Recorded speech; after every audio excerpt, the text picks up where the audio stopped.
Go.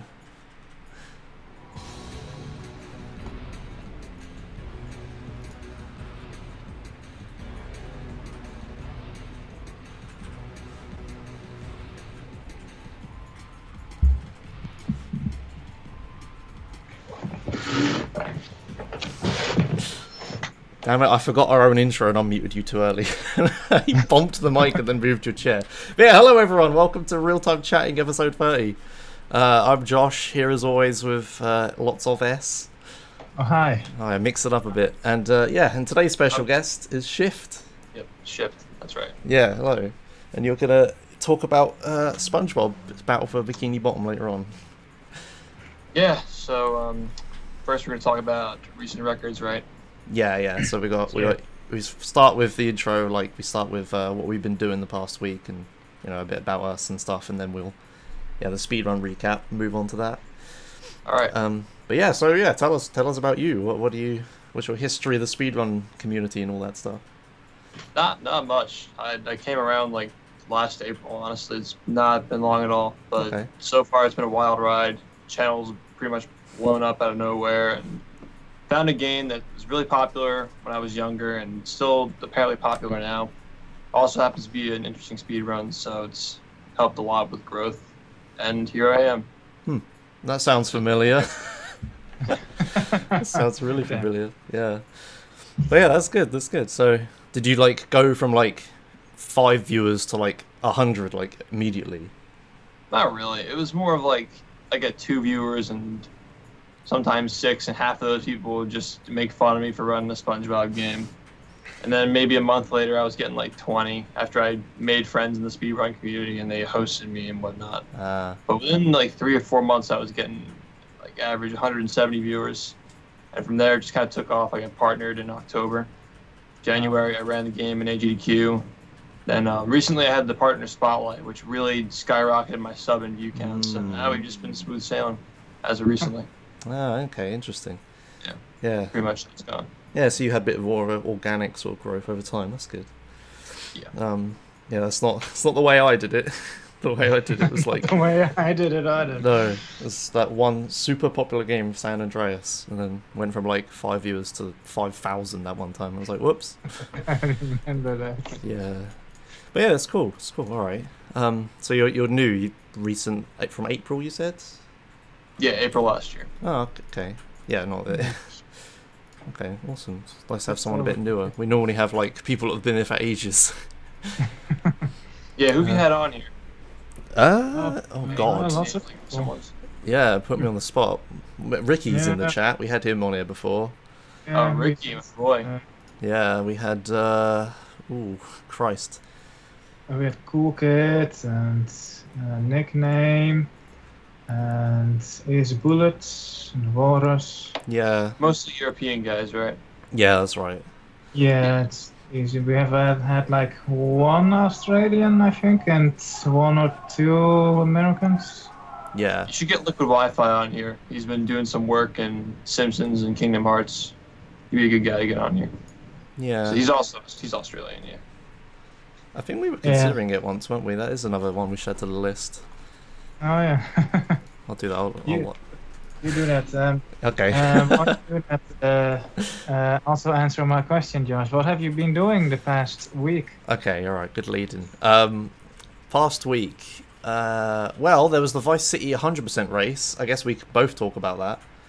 Probably more you than me, but yeah, I was commentating the Vice City 100% race that happened on the GTA Marathon channel.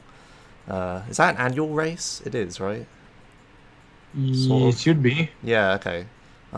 But yeah, unfortunately, Gale was restreaming it, and for the most part, at the start of it anyway, it was me and a D-Sig commentating it, with Mr. Mary coming in every now and then. But the problem was, me, a D-Sig, and Gale, we were all in Europe, and it was like the start of the heat wave. So we're all melting, and the commentary was really bad. I don't know, I guess you haven't watched it because you were in it, but... No, I haven't gotten around to watching it yet. Yeah. I always watch VODs of big races or events that get restreamed of mine. Okay. But I haven't gotten around to this yet. Well, I'll tell you, if you don't get around to it, you're not missing much, don't worry. It's silent most of the time. And then Heat complaining the other 25%, I guess. And then actual commentary for the other 25. But yeah, it was fun to watch it. It was just... So I think I'd rather be warm when I'm speedrunning than cold. That's just me. It's probably Yeah, guys I mean, Yeah, I it guess. wasn't really warm, it was more hot. Yeah. Like cold is bad as well because you start shivering and then you know you can't press buttons that well because your fingers are. Jacket down here. Yeah. Yeah, well, the thing, I like the cold more because I'm in England. We're adapted for that. I've got heaters and shit. I can just like turn my computer up or whatever, like render like I don't know, folding at home or something. Not really have heat down here. It just gets cold. Yeah. We got the AC on upstairs and it just comes down here. Oh, nice. Yeah, we don't. Yeah. Only big businesses here have AC, like some shops. Otherwise, it's just we're melting all the time. But yeah, it was a fun race to watch. I wasn't there a lot of the time. I had to go sit in a cold bath half the time. And we had a few people like quit. I know Tyrion had quit because of the heat. It's just really unfortunate timing. But yeah, actually back to speedruns. How was your experience of the race, S? You had a fun time with it. Yeah, my game soft locked in a way I hadn't seen before. Yeah. That's always fun. Yeah, we had like the whole community, well, some like smart people in the community trying to help you fix it like live. It's pretty funny. Yeah, you got stuck. Like the game considered you to be in the shop menu, right? So you couldn't do anything. Yeah, it thought I was in the shop in the merchant menu, but I wasn't, and it caused the merchant to not spawn, and I actually need to rob his store. But I couldn't do that if he was there, and it also blocked phone calls from coming in, so I couldn't unlock the last few things. Ah, yeah. Like 6 more missions that I needed to unlock. Yeah, it was a problem, and even like reloading the entire game to fix it because GTA's weird.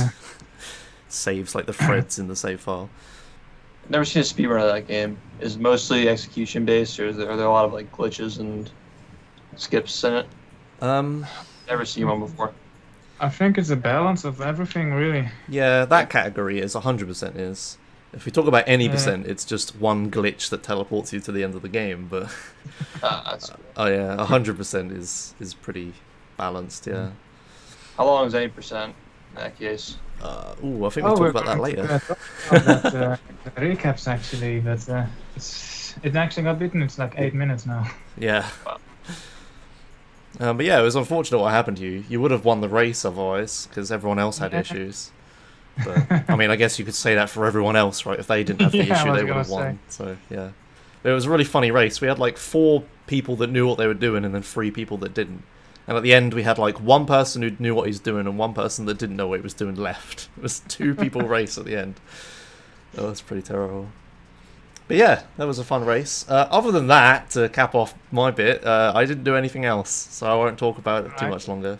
What have you been doing, S, other than that? I did a lot of interesting stuff, actually, for once. Okay. First off, I've been playing GTA Online, and I've been routing the survivals of all things. Now I have done 2 out of 9 maps we've done ILO. I'm going to learn the other 7 as well, and then we're going to do a full run. And other than that, I had a run accepted into one of these online marathons that we're going to talk about in a bit. And I have been relearning that, and I will not finish it before my run is on that marathon. But yeah, Far Cry 2 is what I've been doing. Oh, okay, awesome. I've just decided to like make a segmented run of the RTA strats, so that the next time I need to relearn it again after giving it a break for 2 years, I don't need to figure out what to do. Yeah, that makes sense. Alright, awesome. Okay, yeah, and I just realised I don't have any of the marathons or news written in the splits. There was something I forgot to do, so we'll just sit on the intro split for ages. But yeah, so I guess SHiFT, what have you been up to the last week? The last week I got a Switch, and I've just been playing that. Oh, I've been doing more Bob runs. Since I got the 57, what happened was, like, when I got it, I did a new trick in it that was very unreliable, and there's no actual setup for it. I just happened to get it. Saved a lot of time. So my solid best went down by like 15 seconds, but I PB'd by 10 seconds. So when you take it at face value, there's more time saved now. So I just want to beat the time. But what's been happening is like I keep getting up to this trick, and I keep losing runs to it at the trick. And it's like it's 51 minutes into a 58-minute run, so it's brutal. It's brutal. Oh, damn. Last night I was minus 15 there. I was minus 10 yesterday. I mean the day before. Just keep losing it to that trick every time. But once I get it, I think we'll be good. That's just basically my struggle lately, is getting past that second. Yeah, that sucks. Got to that point you've gotten to that point where you know you can't just do a full run anymore and beat your time just out of the blue, I guess. We've been there for a while with this game. We thought it was over at 103, and just keeps getting faster and more optimized. Tricks just keep getting harder. Yeah, it sucks when there's like at the end of the run, there's like that run killing trick. It's really important. Yeah, I mean, there are already enough frame perfect things in this game to begin with, and that's just really the big one. Yeah, it's very precise movement along with the frame perfect execution, which we think it's frame perfect, but we're not too sure how it works yet. It just seems like it is based on other mechanics in the game, damage boosting, and we call it bash boosting, which is like I could try to liken it to something in Mario. There's really a move in Mario that makes him it's like an uppercut move pretty much, but it isn't meant to be used to boost speed or jump. But we exploit it by using it on certain frames that carry the momentum with it, so it's like a super jump. So usually you stand under a button or an enemy and use the uppercut, but in the speed run we use it to boost around places and skip stuff. You see in the chat they got the bash. Oh, right there. I see. Yeah. Nice. Okay. Yeah, I know it's like a really technical game, so it'll be interesting when we get to that later. We'll get stuff to talk about. It runs very well on its console. The original Xbox is really powerful. I'm sure you guys, GTA, you know it was super good for its time, right? Yeah. Yeah. It just always runs in 60 FPS, never has any like frame drops or anything like that. Not usually. Loads are really fast, it looks good, lighting's nice, just a fun console to run on. Too bad the controller is bad. Everything else is good.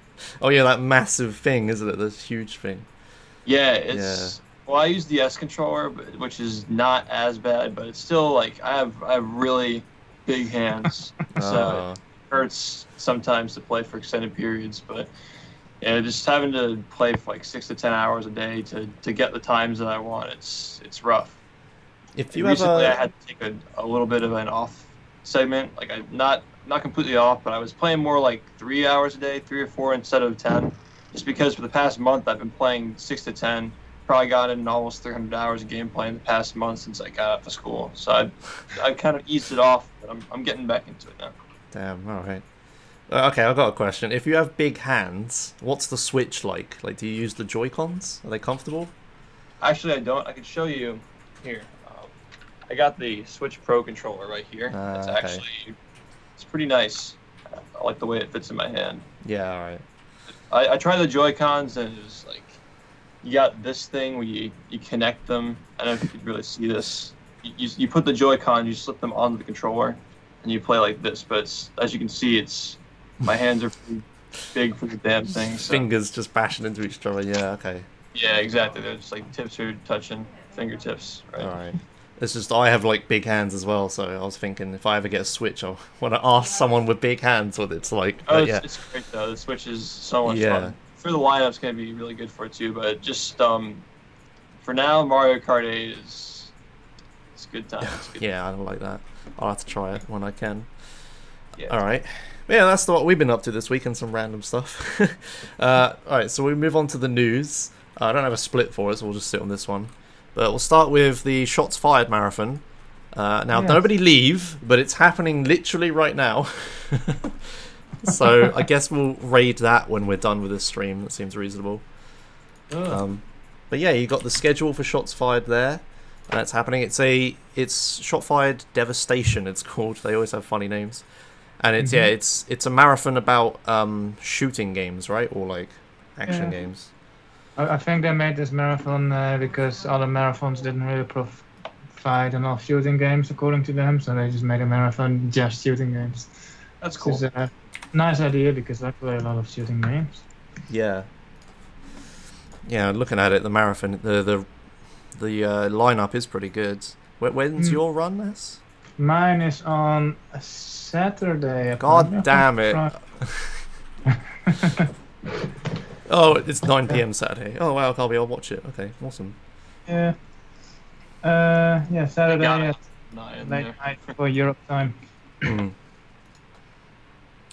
Okay. I am not ready for that, and I will not be ready when it is. But I'll at least be able to do a good first half, and then a second half is probably going to be a bit more sloppy. Fair That's enough. fine. It's It's a gonna be marathon run. Just provide good commentary, it'll be alright. But yeah, has anyone got any other picks from this that seem good? I'm looking through it. I mean, the Doom 2016 run, that's always a good run. I love Doom Always 2016. mention that in any marathon. Yeah, I know. I know nothing about shooter speed runs except the GoldenEye. That's it. It's GoldenEye actually. I don't know if you count Metroid Prime as a shooter. It's like borderline, I guess. I don't know. Yeah, I mean, the main input is a gun, so I guess it is.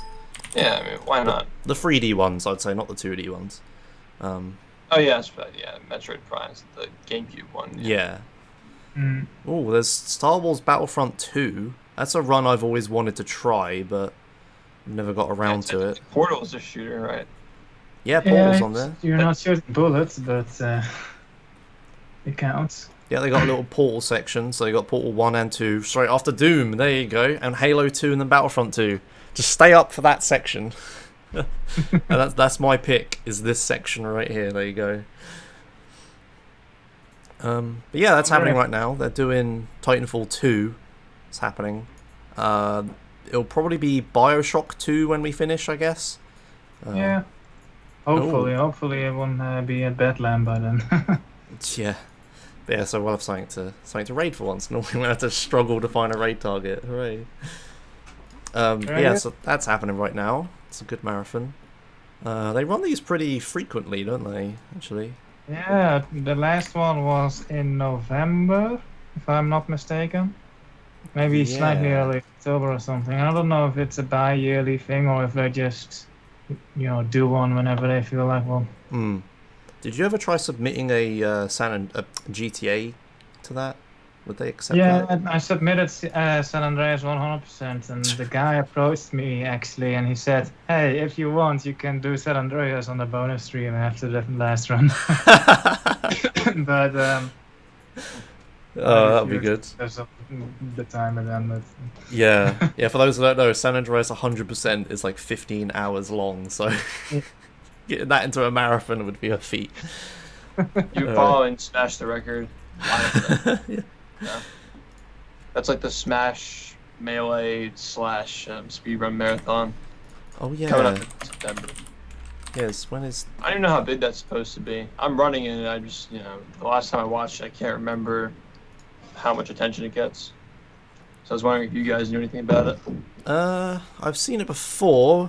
When is... So yeah, so that's June. Yeah, it's the start of June. Yeah, I guess we'd probably cover it then.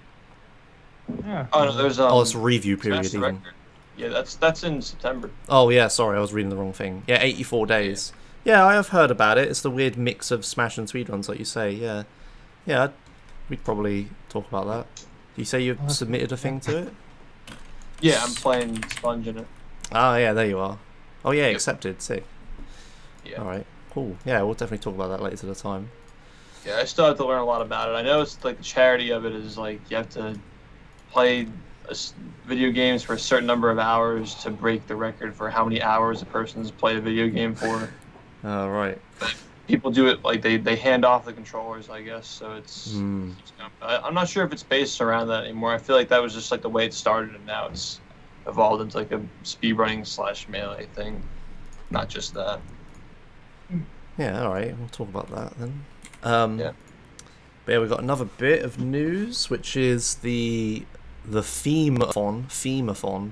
I always want to call it the Meaton or something. I can't say its name, it's cut off on the screen, but yeah, it's Themathon. So they have like a theme, and it's a marathon based around that. And they just announced their schedule. So we've got a few things in here. I wonder what, I don't know what the theme is this time. They don't change the title of it, so I don't know. It's neat, isn't it? Can't see a theme. Oh hey, San Andreas is in there by Hoxie. Or Hoxu. Change the damn name. Metroid Prime, Deus Ex by Henki. But yeah, this is It looks like the theme is shooter games. yeah, maybe it is. Well, there's Diablo in there. I don't know. Maybe they got some mixes in. But yeah, this is one of the few online marathons that I actually did a run for. And it's because one of their runners pulled out, so they messaged me at the last minute and asked me to do Los Santos run. Was that when you made the incorrect fact and then people said, "Oh, you were wrong," but you weren't wrong because of a technicality? Yeah, it was when I drove the bike and I was like, "Hey, this bike is explosion proof." And then I drove it into an explosive barrel and then I died. It's like I died because I fell off the bike and CJ isn't explosive proof. Yeah, that was funny. That was a pretty train wreck run. It's what happens when you don't do a run in ages and then suddenly do it in a marathon. But yeah, so their schedule's out. It's pretty varied. Can't see a central theme. I know they were like struggling to get enough runs, so maybe they like abandoned the theme. I'm not sure. Yeah. But I know that long That ago makes there sense, was a themed run by Gooby. It was animals was the theme, but like Maybe there's a block of Yeah. games that has a theme instead that they were planning on doing originally. yeah, maybe. There's a day in the marathon they had dedicated to whatever theme they were going for. Oh, Okay. Plank says the theme is what they do in their live intermissions, not the game selection. Okay, that's a bit weird. all right. Oh, okay. I know that some of the people that run it. Yeah, you'd think I'd know this information, but yeah, all right. But there you go. So that's the marathon that's happening. That is, I should probably mention the date. That is happening. Starts the 1st of August. That's a pretty easy date to remember, and it goes on till the 5th. So it's a pretty long one. Video games. Video games, yeah, sure.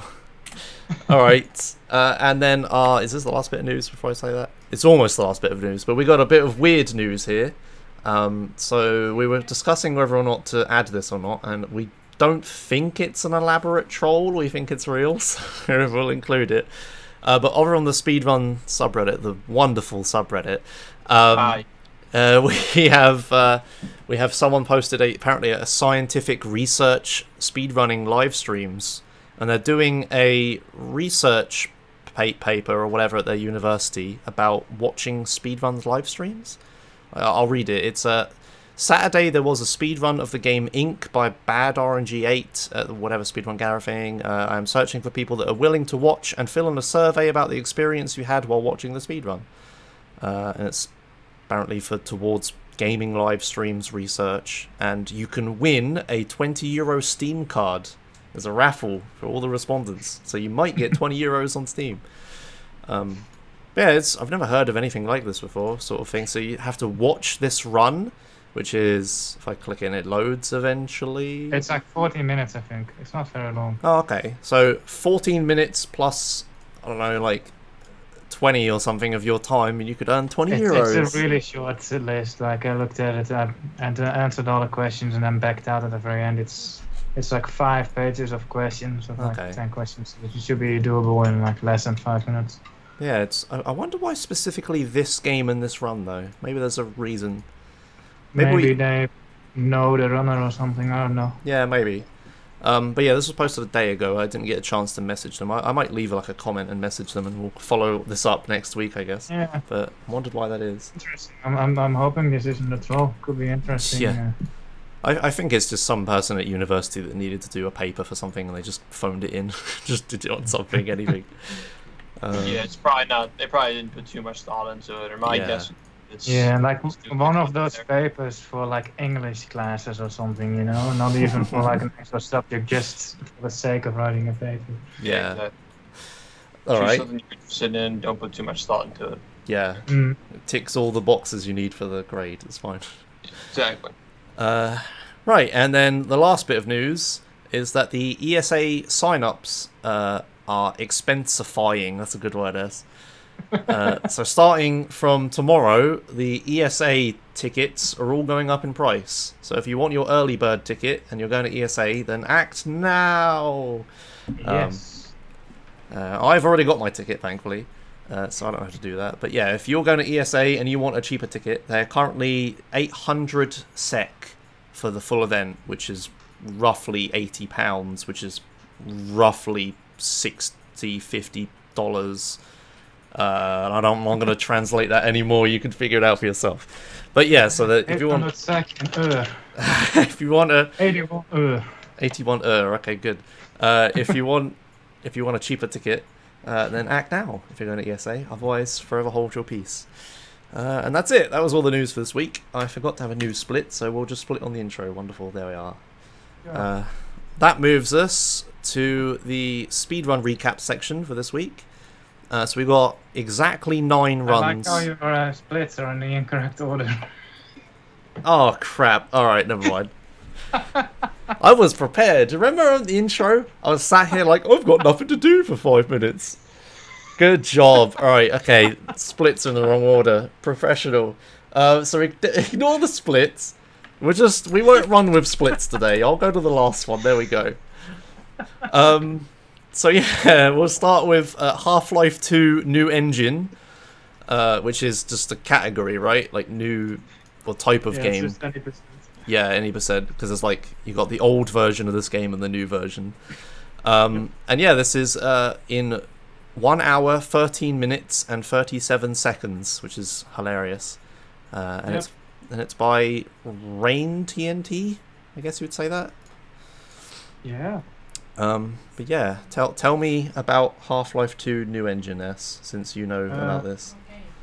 Oh, that's a good. The Coast chapter of this, and having not watched Half-Life 2 in a couple of months, I was impressed by what he does. Like, he flies across the map so consistently. I never thought that would be possible in single sitting runs. So it's an insane run. It already was like the run before this, the world record before this was insane too, but it just keeps getting better. Yeah, okay. Yeah, and this is the insane physics. Yeah, you just fly. Apparently this next bit coming up, I think he wrote in his comments that it didn't go so well. So I think for his sake, we should just move on to the next one. All right. I'll there we go. But yeah, it's funny when I clicked into the video, he's just like out of bounds flying for like ages, like here, just like loading. Like, what's happening here? Do you know? Oh, there's a way to clip into a wall using an object, and then if you save the game and load it, it moves you slightly in one direction, and that way you can slowly move to where you need to go. And this skips a cutscene. Oh, okay. Interesting. Alright then. I've never seen a run of this game before. It looks good though. I've heard a lot of good things about it. Yeah, it is one of the classic sort of speed runs. Very popular. How many runs are there, actually? A lot. I'm finding out. Oh, I pressed the end. 75. And do you want to know who's last place, S? Me? It is you! Well done. You're last place. You're only last place by about 30 seconds, though, so it's not that impressive. It's a really old run. It's not even dated. It's that old. Predates speedrun.com is how old that run is. All right. Yeah. Fair enough. Right. Oh Christ! This next run. Can you can read that, S? I'll let you read that. This next run is Dota 2. Of all games, solo Roshan kill, so they're killing like the boss of the game or whatever in by themselves, which is ridiculous because they're supposed to use a whole team to kill it. At least with my League/HOTS knowledge, you're supposed to use a team. I'll see if I can get it to load. How long is this? I didn't actually. It's like 1 minute 30. Wow. Okay. I guess there's a reset at the start. Yeah. But yeah. So read away, S. This is a short description by Mecha Razium, who we had on at the last episode, I think. Okay. So he says, basically, improved strat with some chances to drop the time a bit lower. Let me explain. Do I have to? He wrote a wall of text, so I'll just skim through it. We start the game, we pick a hero, but it's not just any hero, it's a bear. Yep. It's a true Russian spirit who lies in Ursa. And Ursa is a very strong hero. Ursa is Latin for bear. Some knowledge for you. Alright, why the bear? Because of the Fury Stripes that do a lot of damage. It's a bit more complicated than that. The goal is to kill the boss, who's called Roshan apparently. He's pretty much impossible to kill alone early, but it's not completely impossible. Well, as evidenced by this run. So he does damage, he regenerates HP, and then he respawns. Okay. Yeah, technicalities.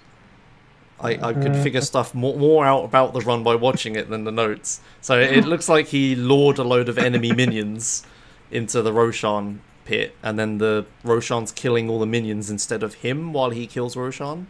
That's pretty cool. I didn't even know you could lure that much. I don't know much about these speed runs at all. No. Honestly. Yeah, and the bear here can stack damage indefinitely. So that's why we picked the bear. I like bears, they're basically just big dogs. Did I ask for a long description last time? I'm sorry. Can we have a medium one? But yeah, it's pretty. I know there's like all this, you know, it's like another meme category, and a meme game, but it's actually pretty technical, I can imagine.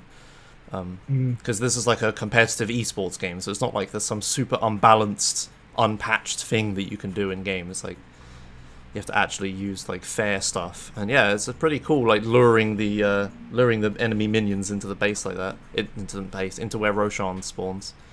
I imagine that limits the time though, right? Because you stand around for a good minute waiting for that to happen. But yeah, I don't know anything about the run. I know a few people have done a few funny things with this. Yeah, that's pretty cool. It's starting to get really hot in this room. Next! Next is The Simpsons Hidden Run All Story Missions in 131.31 by Liquid Wi-Fi. You know about this, right, SHiFT? Yep, I watched it this morning when I got finished playing Mario Kart for streaming for 10 hours. I was like, oh, look, something to rest my eyes to. You know, you always get that stream that you put on before you go to bed. Yeah, I know exactly that. Yeah. I throw on Liquid whenever I try to get some shut eye after I finish streaming, and what do you know? It was on record pace, like an hour and 20 into the run. Run's about an hour 30, hour 31. He was on pace for 130, but something happened in the final segment that I just walked into that lost him a lot of time. So I ended up getting 131. Pretty hype. There's also another guy who's he's not as known, but he's also very good at the game. I'm not sure if he's active right now, but the game is kind of competitive between those two. So it's cool to see him get it and hold it. Because I remember when I first started watching, he wasn't the world record holder then, and it seemed like every time he'd get it, this other guy, Robot Crocodiles, would just keep taking it back from him and come out with all these new strats because he plays offline. So it'd be constantly learning from his records and trying to hold it himself, which is really difficult. But it's good to see him hold it from now. He's a really cool guy. He's got a good stream. Yeah, it seems like every time we cover Simpsons Hit and Run, it's always Liquid Wi-Fi. I don't know why. Yeah, he's like the poster child of the game. Okay, that makes sense. That's funny, yeah. I guess that's why we hear about it. He was originally a Kingdom Hearts runner, but he's more known for Simpsons now, I think. He averages a lot of viewers when he plays this game. Yeah, fair enough. I guess he streams at like an awkward time for me since he's Australian. I'm probably asleep at the time. He streams at a great time for Americans like me who just can't sleep at night because they're doing stuff for dumb. Yeah, that makes sense. It's good for me, yeah. I love all the emotes that have been spammed on the screen. He has that thing where it's like when people type emotes in chat, it pops up on there. Everyone's just like pog jumping and stuff. Yeah, that's him. Like, I know the audio probably isn't on right now, but he just tells people to spam when he's in the final level because he says it gives him power. So people spam emotes. Going. Yeah. He's got walls of mods just spamming and getting themselves global. Yeah, that is how it feels at the end of the run. You just like, it's satisfying to just see this chat spam itself to shit and like celebration. Yeah, it's like the only time when chat can spam so much and it's actually fun. Yeah. I hide chat around 46 minutes in, usually. Yeah, that's also another way to do it. Yeah, I can feel that. Yeah, when you get into the tense bit of the run, I've done that a few times. I just like halfway through San Andreas or whatever, like 6-hour run or whatever, I turn my screen off and just concentrate my other screen. Yeah. Alright, yeah, that's Simpsons Hit and Run, all story missions in 1 hour 31. Yeah, we always cover this game, so I'm sure we'll talk about it again. One of you also covered this game. Like, do you remember any specific, like, how long ago it was when the last time you covered it was? Ooh. So I think back. It's kind of a specific question. Sorry if you don't. I can tell you exactly. It was 2 episodes ago. Oh wow, really? Yeah. So it's pretty popular then. Yeah, it comes up quite often. Yeah, that was exactly the same category by exactly the same person. Maybe we shouldn't have covered it this week. You scored 100%. That was always fun to watch, but it is a long category. It has 25 minutes of coin grinding, I think. There's this one room in the game where did you guys ever play that game? No, but it's a great game. I recommend it as a licensed title like that, and Battle for Bikini Bottom are both really good for being licensed games based on TV shows. There's this one room in the 100% speed run where there are these coin machines. So you kick vending machines to get coins, and you kick these crates to get coins. A certain number of kicks will destroy the crates, but every kick gives you a certain number of coins. So what he does is he kicks the crates until there's only 1 hit left.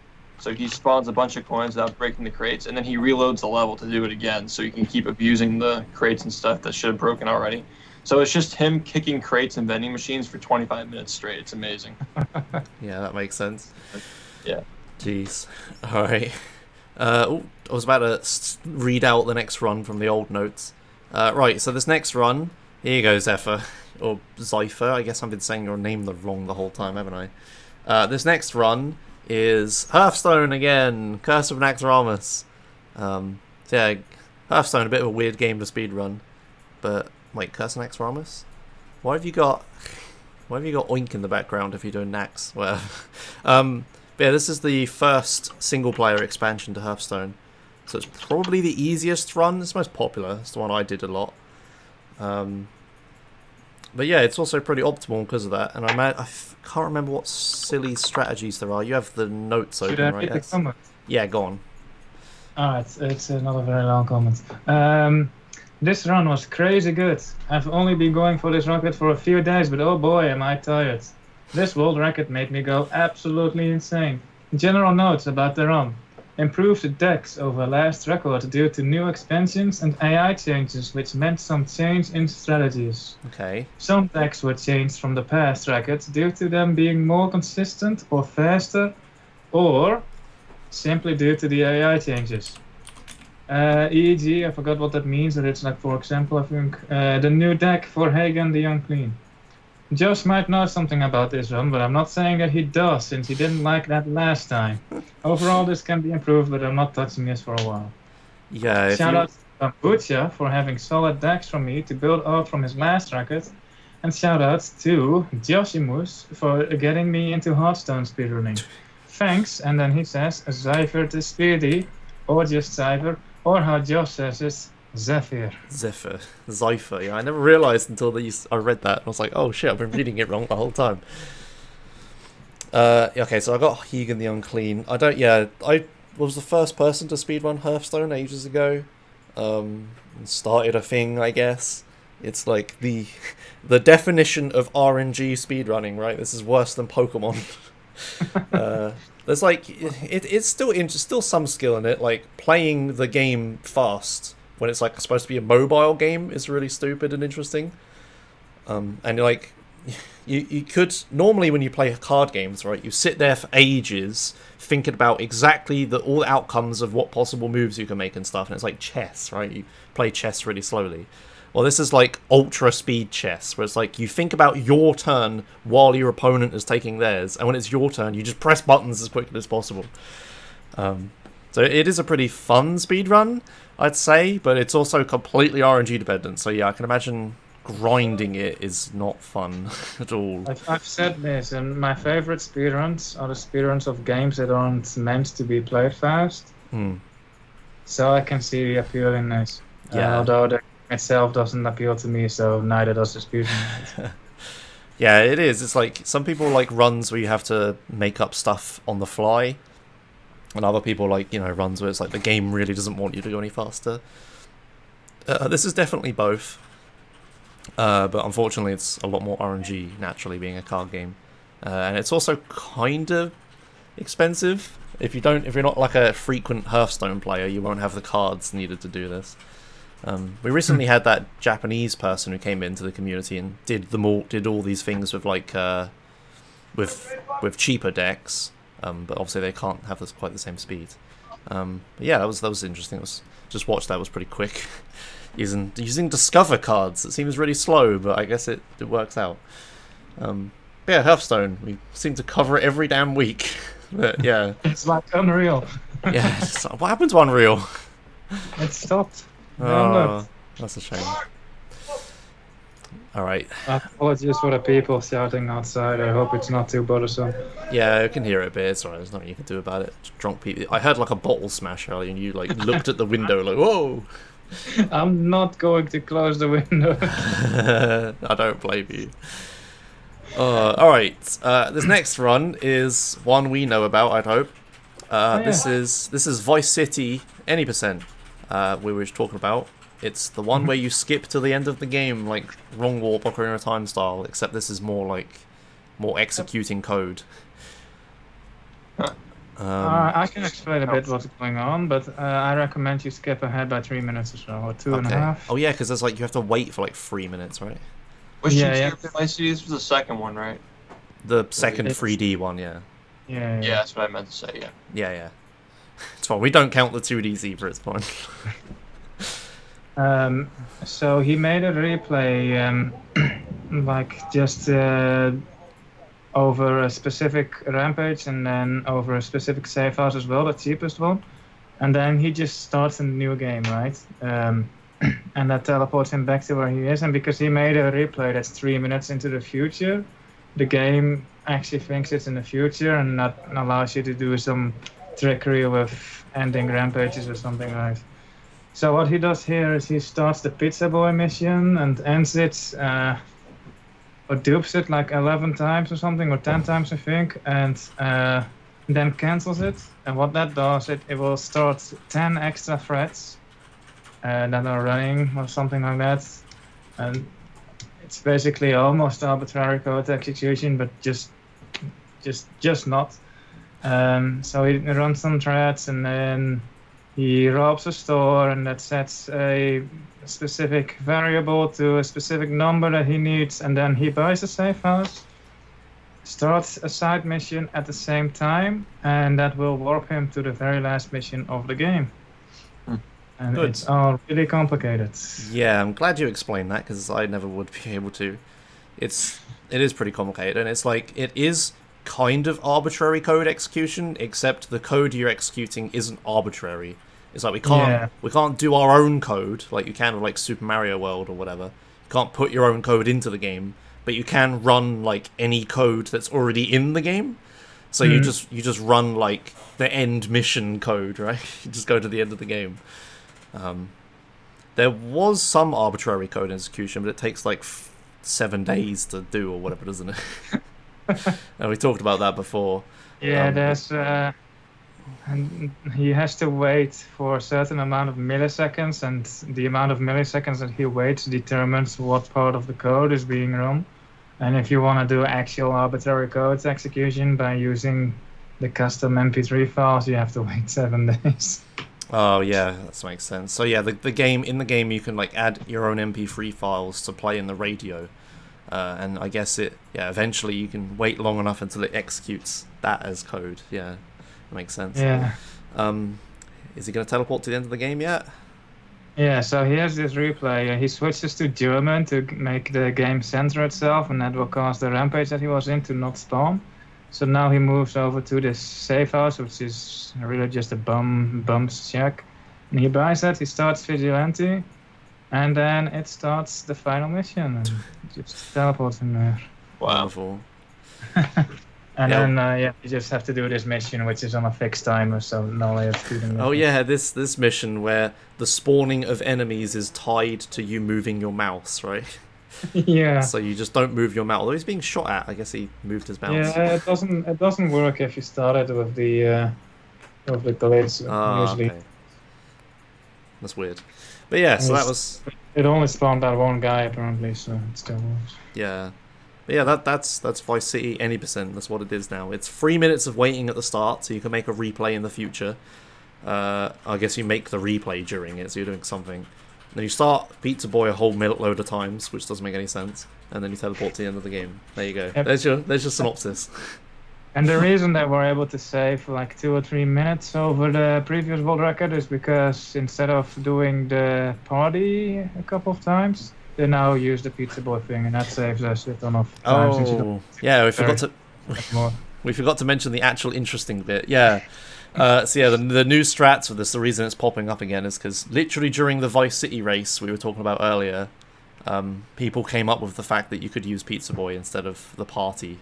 Which is a later on mission. That's funny. Yeah.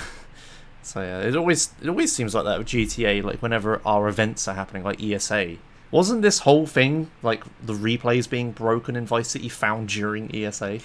Yeah, the replays at all like being broken was found during ESA 2014, I think, and then during ESA 2015 or 16, I don't even remember. They found that you could almost arbitrary code execute. Yeah. And it was all during ESA. I remember Flicky getting really annoyed with us because at ESA 2014, like, it was at the very end and we had to do the cleaning. But like most of the people who were still at ESA by that point were GTA people, and everyone was just getting excited over the trick, and Flicky was like, no, clean the fucking... the venue. Oh yeah, I remember that. I always help with the cleaning, no one else does. Like last year when you were taking pictures of me while I was cleaning, you arsehole. Alright. ESA politics aside, the next run is a run you should know about, SHiFT. It's your own. It's Spongebob Battle for Bikini Bottom. Spongebob Squarepants, sorry. Battle for Bikini Bottom. Yep. So we just briefly talk about the actual world record run, and we'll talk about the whole run as a whole later. So yeah, what happened in this run that made it world record, I guess? Not much actually. It was funny how this run kind of panned out. It was supposed to be a warm-up run, and it just turned out to, like, at the end of the run, I was +8 after missing a trick that I don't usually miss that costs like 15 seconds, which is a lot of time in that game.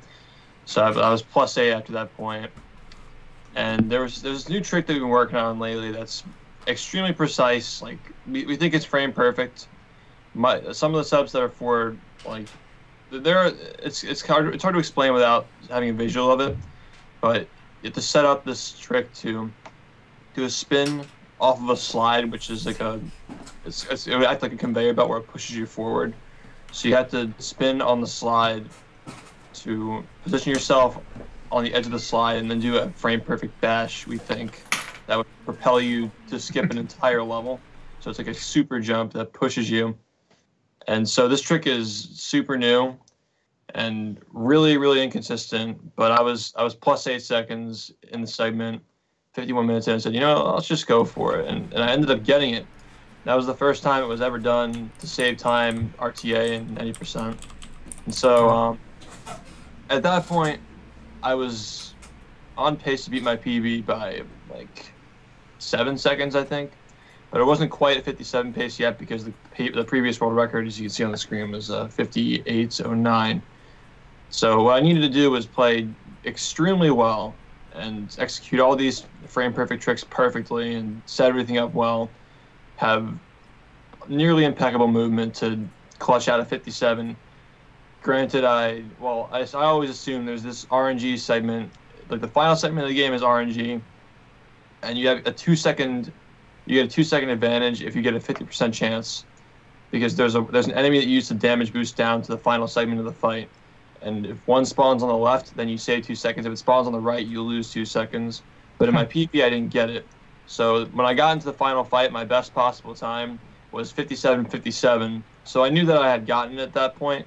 But it was just kind of crazy how it clutched out to being what people were just like tabbing out and saying it was a dead run to turning around because of this huge trick that was found and just randomly done in the run. saved enough time to just barely clutch out 57, 59. And Cool. a 15-second trick in this game is huge. It's the biggest time save we've had in the past year. Third to two things that I routed in back in July. So since then, like this game, if you look on speedrun.com history of this game, the world record history, you see it kind of gradually goes down. And then the summer of 2016, it just shoots straight down. And that's when all these improvements are being made when I started playing it. And since then, it's been more gradual, but slowly but surely, like all my PBs are by like 4 or 5 seconds, maybe. If I play really well, maybe 10, occasionally 20, but that's extremely rare for like a 20-second PB. Yeah, I can see the history. Yeah, it's ridiculous, just straight down. Oh, that's Oh, that's 100%. Oh, any percent. Yeah, uncheck everything except for any percent. All right. Full game, it says, yeah. Oh, I don't actually know how to do this. Oh, I see. All right, okay. I haven't actually used this section before. Yeah, just use any percent. Yeah, so see, as you can see, it's like very few improvements. That little line you were just on there, the first drop, that one? like a bunch of flips, was the guy who held the record before me, the Canadian guy, Fuff. And then the really big string down was me. So I think that was, the one you just went on was Fuff, and then that's me right there. You're on right there. And since then, it's just been me the entire time. It's gone straight down. That little, that flat line that you just went over there, all the way at the bottom, that was the period when I got a run before SGQ was really, really good. That was my 59.28. That sat for 2 months, and that's the longest it's taken me to beat a time since was 2 months. Damn. But as you can see, like I play this game a lot, so I'm always improving by like a couple of seconds each time, maybe. Yeah. But surely. It's like mousing over all of these. It's all you, all the way down here. All these little improvements. That's great. There are some past records that I want to add to that. I'll probably get down to it at a later date. This game's been speedrun since like 2012, but the community's always been in the shadows. It's always been one of those games that apparently people said they wanted to run, but it was too difficult to learn, so they just gave up on it. But since I started running it, I made tutorials, and a lot of people have gotten into it since then. It went from having like 19 players on the boards to 150. So it's really exploded. Yeah, that is a lot. All right. So yeah, that was the record for SpongeBob this week. So pretty convenient you got a record just before coming on here. Yeah, it's a big one too. 57's like every minute in this game takes so long and so much effort to get in terms of hours of gameplay. And 57 was really hype because of the how it happened. Even though there's still a lot of time saved, it was just like the way the run was just not even, nobody was thinking about it PBing until 51 minutes in. It just suddenly became super hype and everybody was flipping out. So it was really cool. Cool. All right. Moving on to the next run. We've got a few more to go through before we get to the main SpongeBob bit. So the next run is Pokemon Red, any percent glitchless, which is a really optimized category. I'm gonna have a quick look yeah, I'm still scrolling. 246 runs. I think I'm on here somewhere. I don't know where. Oh, is that me? No. Okay, whatever. Anyway, this run's pretty optimized. And there's a new record for it. I think it's a slightly new route. Like the notes for the run was a Blizzard route is pretty good. Yeah, there you go. This run was 13 days ago, but we missed last week, so we thought we'd include this. And it's a pretty big run, so... But yeah, this is by Exarion. I can't... Exarion? Yeah. He's been a Pokemon runner for a while. And yeah, it's Pokemon glitchless. It's the main category for this game, any percent glitchless. Because if you were using glitches, it wouldn't be much of a game. But yeah, it's kind of weird. You'd think of a Pokemon game, you like get a starter Pokemon and use that all the way through. Well, not in this game. You get a starter Pokemon, and then you use the starter Pokemon as an XP slave for a Nidoran. And then you just evolve the Nidoran really quickly in Mount Moon into a Nidoking, which is like a 3rd tier evolution, like super early on in the game. That's cool. Yeah, and then you like just keep teaching it overpowered moves like Thrash and Blizzard and stuff like that. And it's like you very rarely visit a Pokemon Center. I don't think you actually do it all in this run. It's like to get PP back. You just teach it a new move over the old ones that ran out. That's how it works. This is back when the TMs used, so you have it and you just use it and it would be gone after that too. Yeah, that's right. So yeah, you have to find all the items lying around and use it once and it's gone. But yeah, there's also the bit of a broken mechanic where there's a one-hit KO move in this game called Fissure, where it's supposed to be like a massive earthquake or something, I don't know. But it's like, it's super inaccurate. You can only use it like 5 times. And if it hits, it instantly kills your opponent. Well, there's X items in this game, which are like temporary booster items to apply to your Pokemon. And there's one called X Accuracy. And the way they programmed that in this game was that if you use it, your moves never miss. So you just use that, make your moves never miss, and then you use the one-hit KO move, and you just one-hit KO a lot of stuff. Horn Drill, is that what you use? Actually, they never miss. That's so funny. Yeah, it's ridiculous. So you just like, it's actually Horn Drill, not Fissure, my bad. But yeah, you just instantly kill enemy Pokemon. But you can't do it too much because you can only use the move 5 times. But I think they use like PP ups to refill it and make it last one more. I'm not certain. Yeah, I did a drill. I'm sorry, you were. Yeah, Horn Drill. It's alright. Yeah, so I did a run of this very long time ago, but I don't really remember it. But that's sort of it.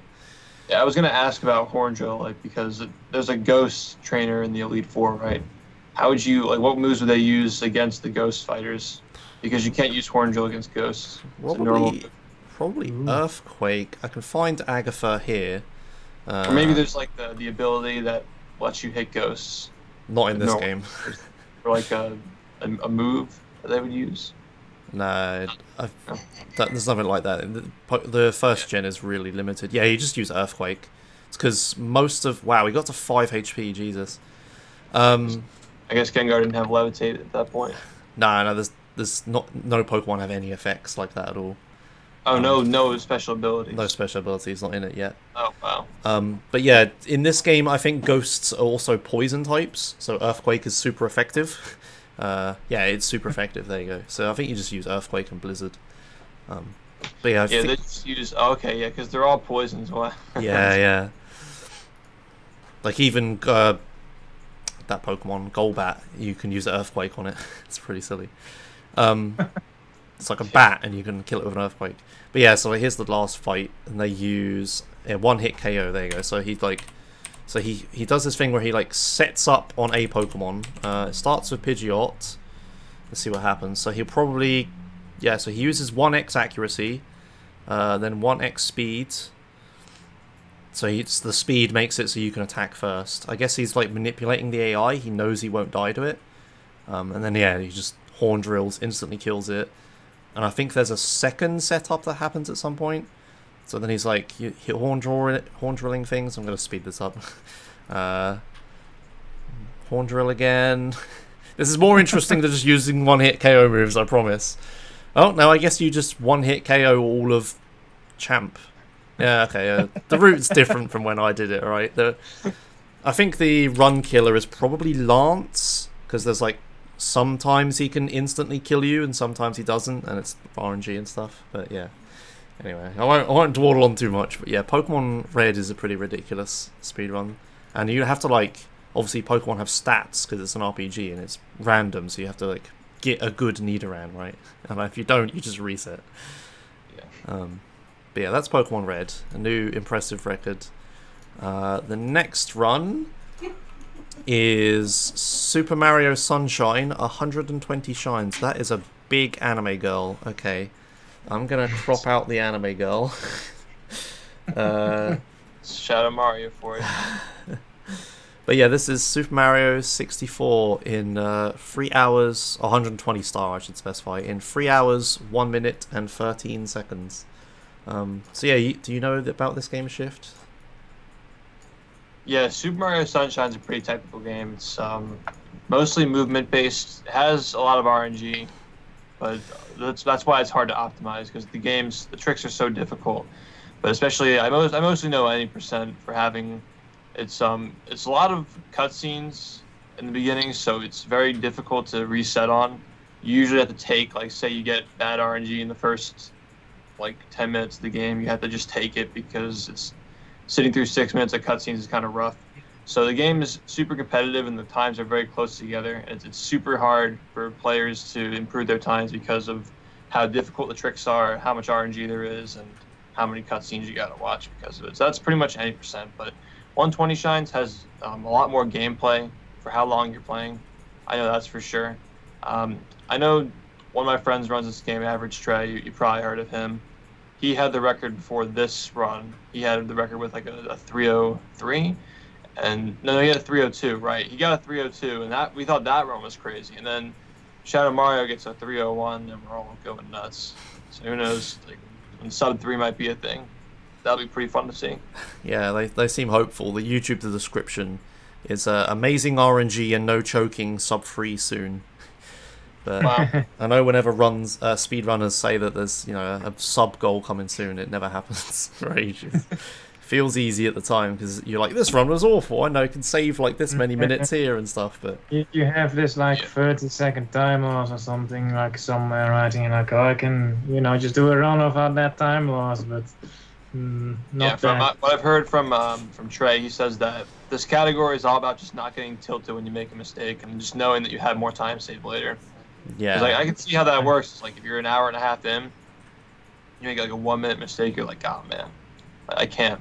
I don't know if it's probably not 1 minute because the category is probably somewhat optimized, right?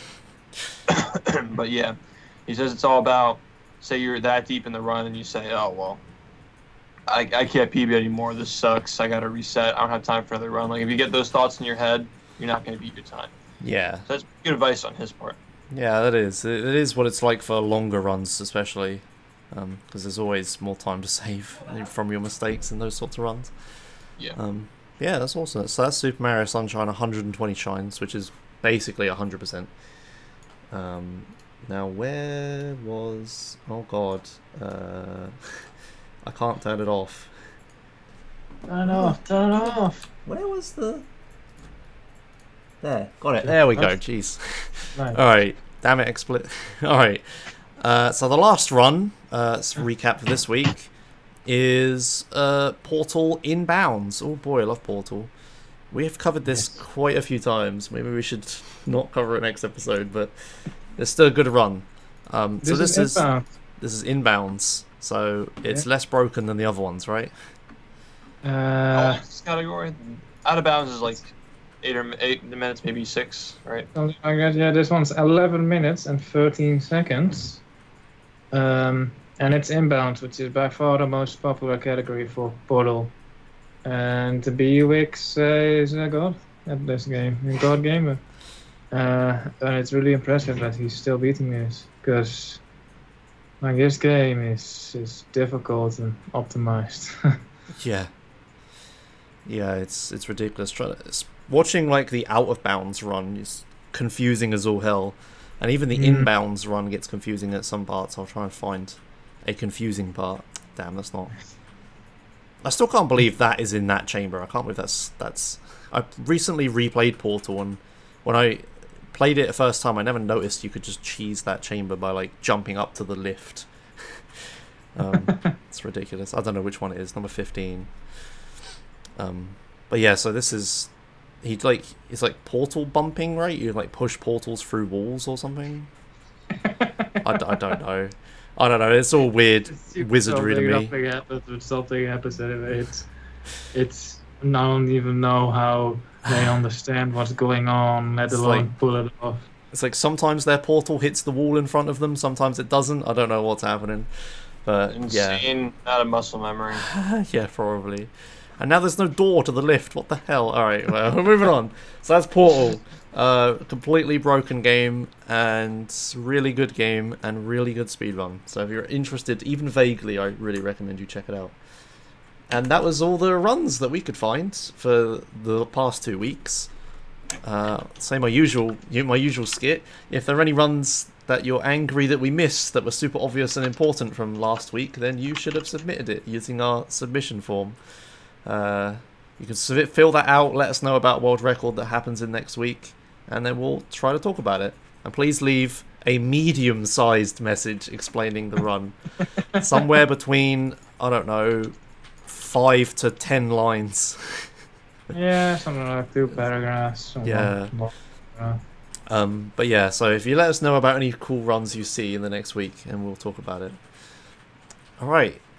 So moving on is we're going to the spotlight sections. This is in the spotlight. So this week, obviously, we've got SHiFT here, and we're going to talk about SpongeBob Battle for Bikini Bottom.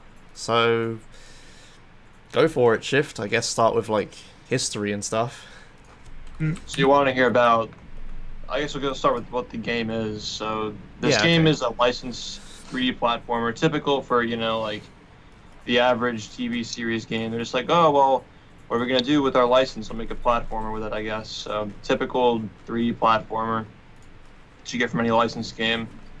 It was made in 2003 for the Xbox, PlayStation 2, and GameCube. It was actually very popular at its time. It sold. Hope I get this correctly. It's like it's 1.5 million on GameCube, 1.5 million on PS2, and only 500,000 on Xbox, which is a copy that we run on. That was more likely because the Xbox was the less popular console, and maybe the demographic for Xbox players was a bit older, so maybe they were outgrowing SpongeBob at the time. But it's a shame because the Xbox version is so nice. It runs very well. It looks amazing for being a 2003 game. It was made with an engine called Renderware, which is kind of like the Unity of today, where a lot of developers can use it pretty freely. They're actually released images of like the 3D modeling they've done, how they just look at the level from like a bird's eye with all the textures off. It's actually really cool. Don't know where I could find it though, but it's I've seen it before. It's pretty interesting how they made this game. Even if you go into the code, they have all these developer notes because of how disorganized it was. And it's funny how people would they compare this to the one that came after it, the movie game, and they'd say, oh well, it's pretty crazy that the movie game was so rushed and this game wasn't. Well, that's actually not even the case, because this game was super rushed and came out like they only had a year to make it. But the guys who were working on it, I actually spoke to one of the developers, and he said that he put in 60 hours per week making this game, and it was very low budget. So, but the guys he was working with, they actually really enjoyed making it a lot, so that's why they put a lot of time into it.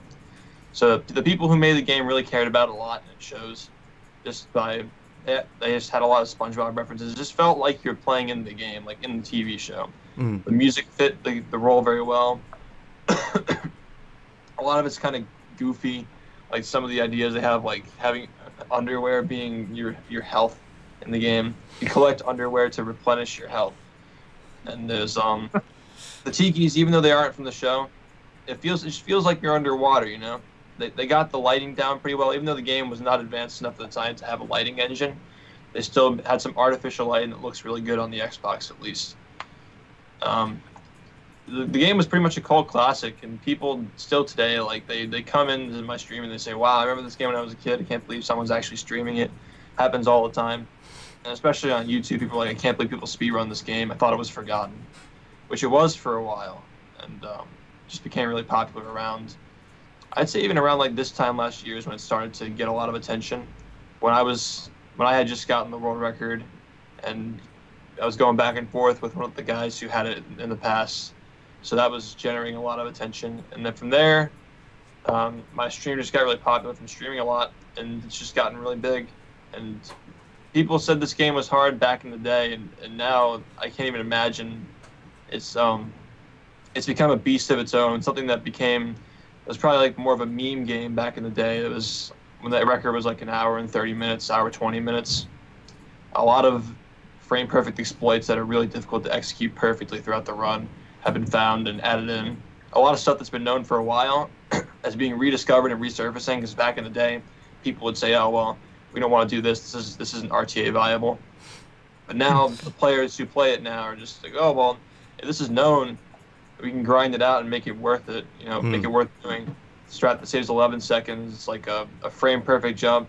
That if you miss it, you fall into a ditch and have to reset your run. Stuff like that. It's like 40 minutes into the run.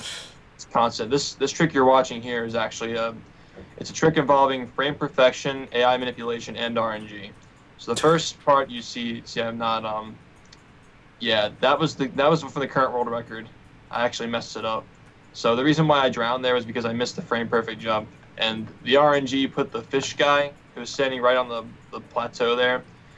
If the hammer bot walks into the fish, it messes up its direction, so you can't get it into the position you want. So what I'm trying to do is get it to stand on the cliff and jump on it to reset my position to on top of its head. So when I fall into the goo, I can activate one frame. So the game runs 60 FPS, so this is 1/60th of a second precision. So I hit the A button on that specific frame, and I can get another jump to get over the ledge. But if you miss it, you just touch the side of the edge and get a checkpoint. But it loses a lot of time. As you'll see, like I'll leave this segment probably like +6 or something like that. Lose an insane amount of time if you miss it. But yeah, for those frame perfect jumps, they appear 5 times throughout the run in different spots. Now I guess you could say 6 because the one that I pulled off toward the end of this is, we think it's frame perfect, but it's involving a different move, not a jump but a bash. But there are 6 different animations that you can get when Spongebob gets hurt, and you're looking for the one frame that happens after he gets hurt. So you have to jump on that exact frame and react to which hit stun animation you get to get the one frame jump every time. Jeez. And it's super difficult to grind this stuff out. It takes thousands of hours of gameplay to be able to do it as consistently as you're watching.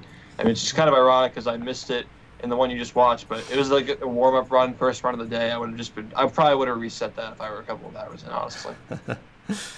Yeah, it's always funny how sometimes when you're just doing like these warm-up, no reset runs, and you can sort of accidentally wreck it. If you're in the mood to play, you just got on, you're feeling good.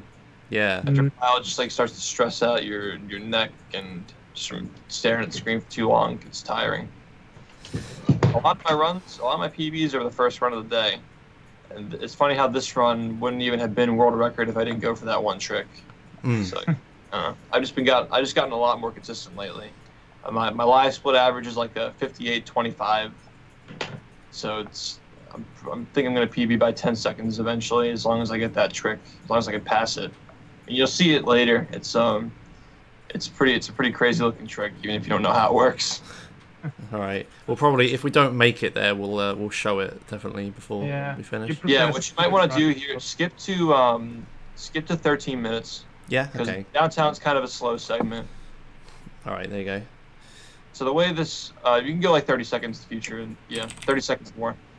Yeah, this is good. So the way this game works is it's not like Mario where you have all your moves at your disposal at the start.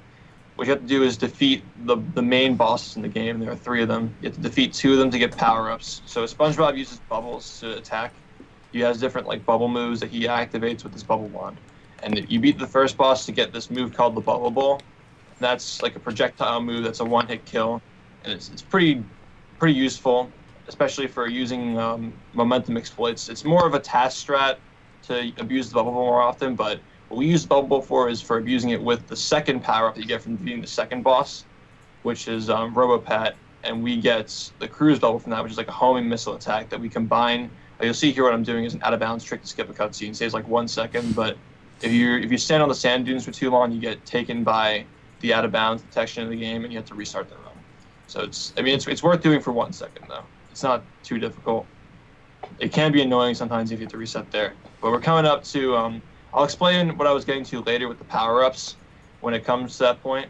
But this is the first major trick in the game called the Sponge Glide, and it's kind of funny looking because he just gets stuck there, and he kind of floats and gets just stuck to. It's a damage boost that gets him stuck to the back of the tower, and he just floats.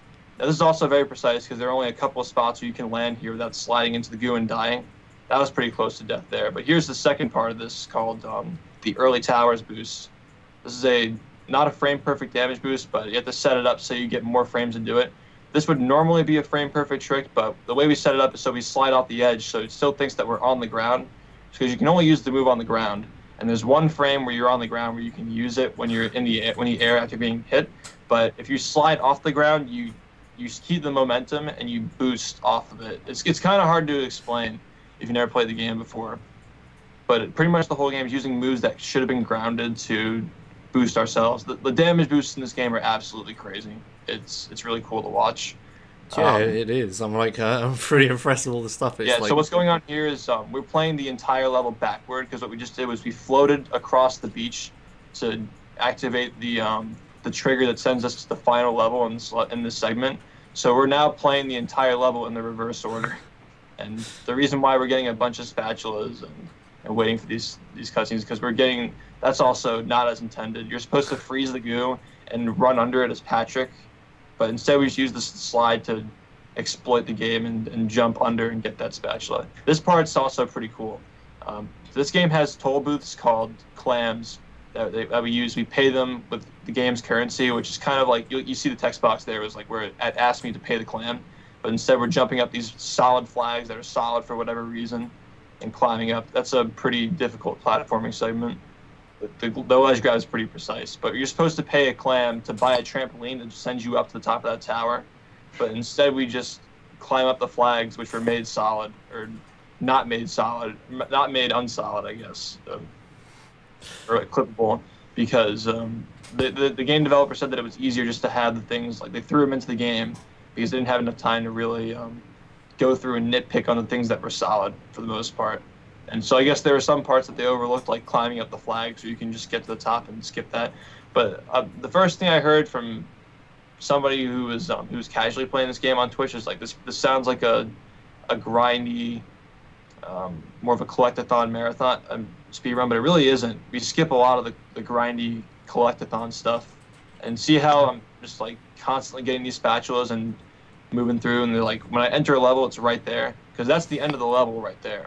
And you jump in these cardboard boxes. The cardboard boxes teleport you to the beginning of the level, and you can go from the beginning to the end if you unlock both. But the thing is, when you start at the end of the level and you get the second box, the game assumes that you were already at the beginning of the level, so it automatically opens the first box for you. So you can just skip from the end of the level to the beginning and just keep going through.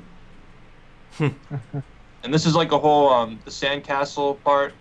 The inside of the sandcastle is one of those levels where like you enter the room and it's like the water rises. You ever play a game like that, like Conker's Bad Fur Day, where the water is rising, you have to escape? Yeah, it's like that, but we play the entire level backwards, so we just skip the whole thing and get that. And the reason why Larry's giving me a spatula there is because of those damage boosts that I used to get onto the crates you see in the background. If you destroy the robot on top of the crates, you get a spatula for it. Because what you're supposed to do is these lifeguard towers, you're supposed to direct a ray of sunshine to reflect off the towers and reach the tower at the end of the level. So what you're supposed to do is go through the sandcastle, go all the way through the sea caves, go all the way through the pier, use the catapult to send you to that island that we used the sponge slide, you know, the funny face floating across the beach thing. But you're supposed to go all the way through the level to get to there, and then use the sunshine beam from the tower to kill the robot. But since we used the damage boosts and we used a few damage boosts to get across, we just play the entire thing backward. And the early towers thing is actually a recent discovery in the community. It's opened up a lot of room for better routing, because previously we were restricted by having to collect socks to progress in the game. So socks are kind of like blue coins in Super Mario Sunshine, where you collect 10 socks, trade them to Patrick, and you get a spatula for it. You need 75 spatulas to complete the game, and you need certain numbers of spatulas to enter the boss fights. So the problem was that we were saying, well, we're restricted to a lot of slow socks that are like 5 seconds long, 4 seconds long, just because we have to get 20 socks to progress to the second boss fight.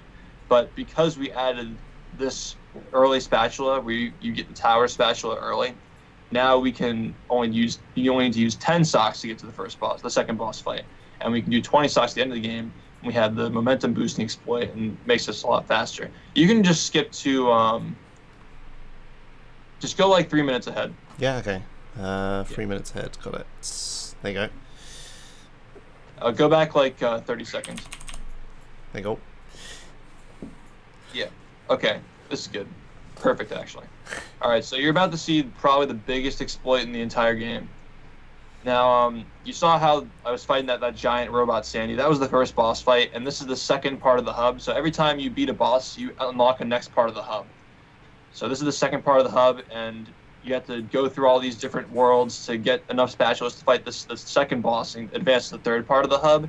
But we're going to use this trick called Spongebob storage to just jump over this barrier and go into the third part of the hub and skip every level there. Now, this game is great because the skips don't let you just skip parts of the game. They let you do other parts earlier, and you have to do parts that we just skipped later. So it's a very full speedrun that showcases a lot of the game. But what we're doing here is we're doing tier 3 levels with tier 2 powers. And we're going to use damage boosts to skip a lot of the stuff here. And this is actually, you're going to see we're going to come back to this part later, because that's the final boss fight is in that room, but we need 75 spatulas to get to it. But this whole part is, I actually messed up this fight a little bit. I think I missed the bowling shot. You're going to see you have to clear these fights to get golden spatulas as well. And these fights are also very precise. They're a little bit RNG, mostly AI manipulation and reaction time. RNG in this game isn't too big. It's more of a, yeah, see, I missed the bowling shot. I lost time on that. You're going to see I lose a lot of time. Yeah, it's mostly, RNG will lose like maximum 4 or 5 seconds if you have poor execution in reaction times. It's more of a game where RNG doesn't kill your run, but it's just, you have to know how to react to stuff to prevent it from killing it. And you'll lose like 2 or 3 seconds max if you're really good at whatever segment you're doing. But yeah, it's rough because it stacks up, and the game's so optimized at 3 seconds that it can actually kill a run at this point. You're about to see another one of those clam skips where you saw earlier with the flags I was jumping on. Here's another place where you buy the clams to buy trampolines. So we get stuck on the side of that cube and boost ourselves all the way up here. When you normally have to buy it, you go down to the tree dome on the right and buy a trampoline to boost yourself up. So we're skipping a lot of grinding by doing this. We're not grinding the game's currency, shiny objects, the little flower things. We don't have to get as many of those. And the reason why we're warping away from that level is because we're going to come back later with an exploit that you're going to see later. So here, this is a frame perfect trick. That's what I was talking about earlier, where the extra jump you get after you have it, you have to react to the hit stun cycle and get the frame perfect jump. So now that we got the frame perfect trick, we're on cycle to meet this next trick, which is another damage boost. Now this one isn't frame perfect because we set it up like the tower skip, where we slide off the edge to get more frames. Because by sliding off the invisible ledge, the game thinks that we're on the ledge for longer than we actually are, so you can just mash it and get it. But it's still a very precise setup. You just skip the entire level now. This is the end of the dream, and you just skip the entire thing by boosting across. And this is funny. This is in the casual play. This is also like a joke. Like, this is Patrick's dream, which is just nothing, because he's so dumb that it's just absolutely nothing, and it's just a dark room. And the mission is just you talk to him and he gives you a spatula. That's it. Great. Yeah. Let's see. You can probably skip. No. We can watch the lobby. The lobby's kind of cool, but I think I messed it up. So I could just explain what was supposed to happen.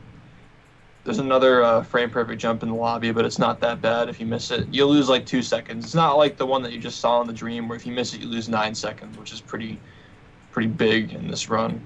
Yeah. So this is another damage boost.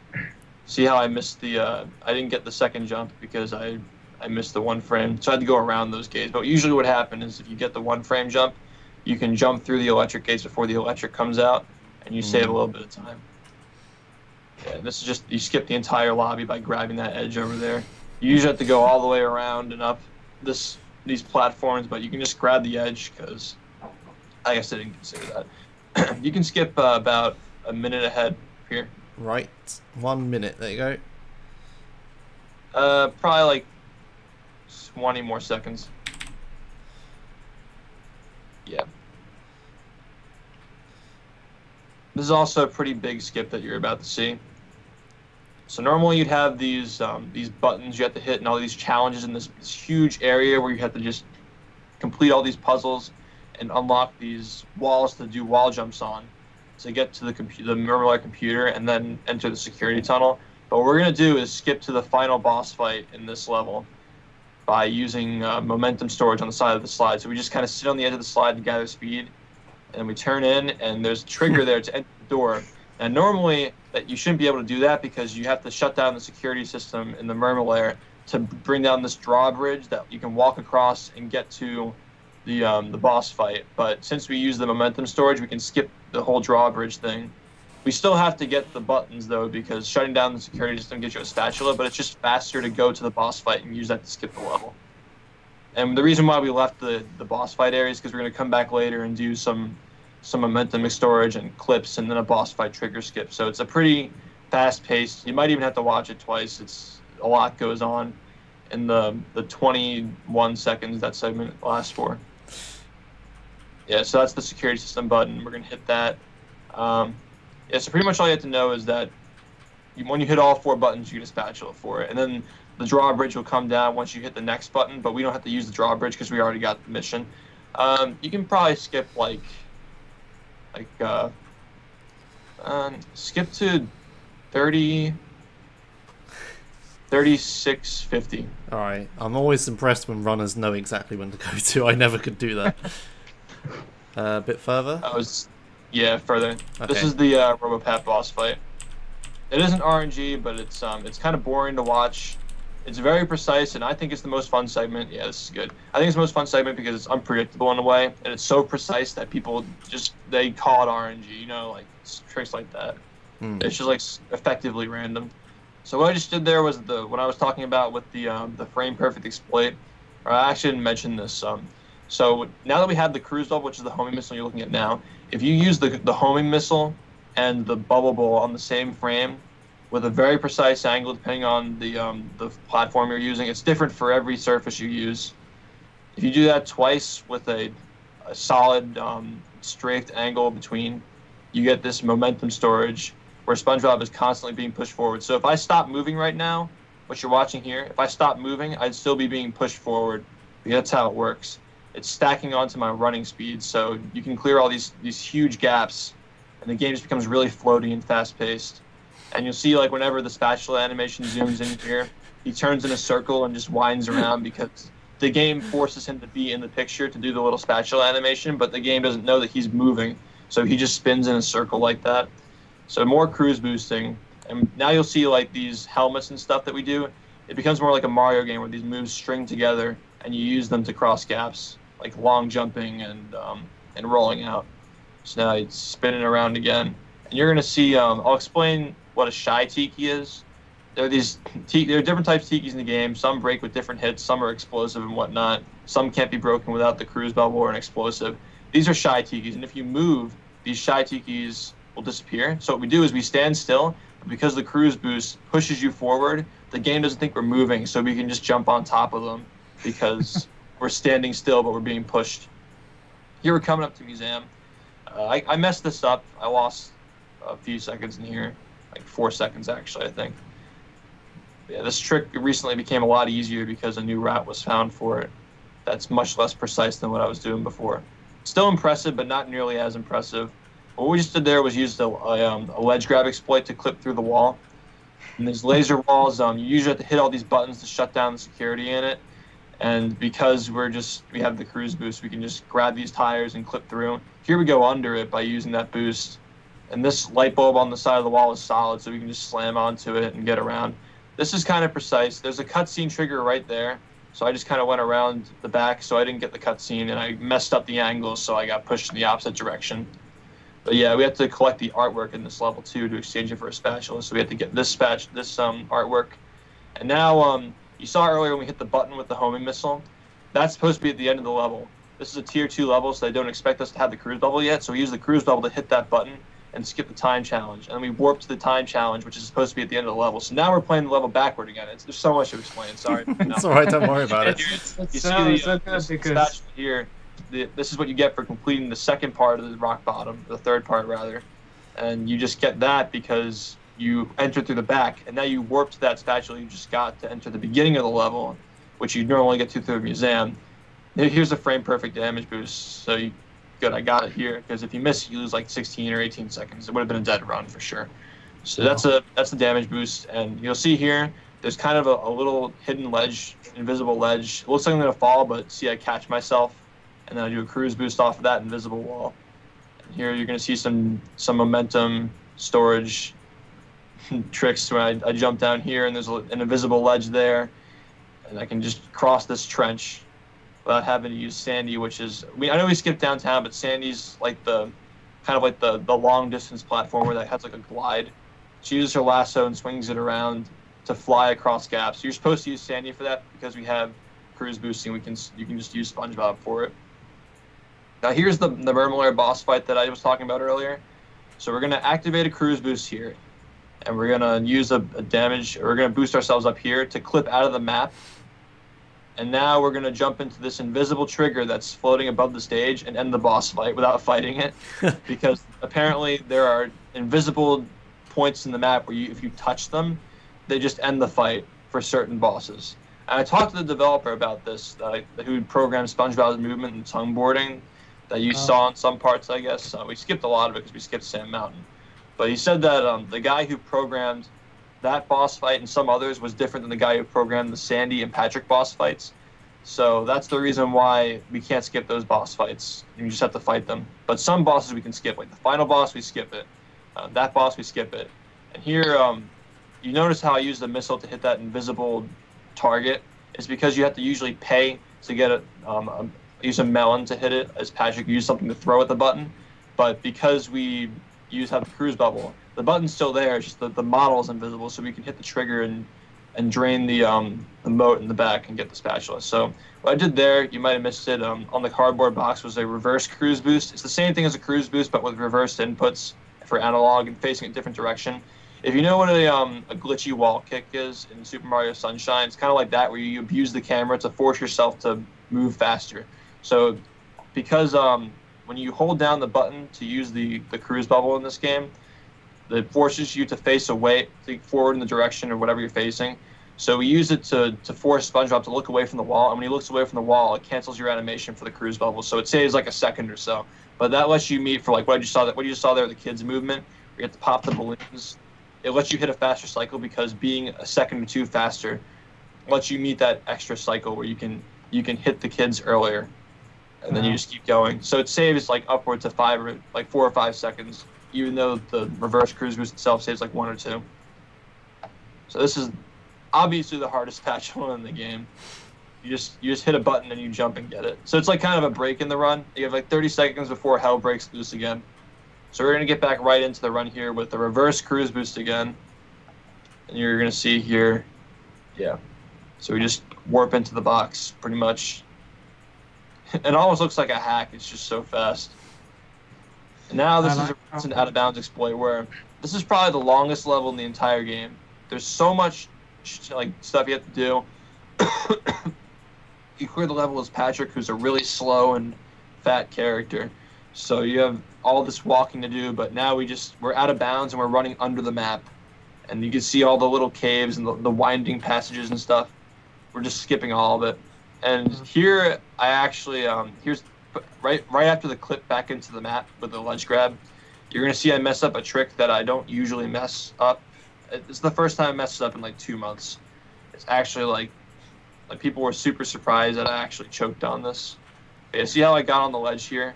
I guess my jump got eaten or something, and I slid off the edge. This is really bad because you lose your cruise boost when you die, or when you fall off of something and get hit.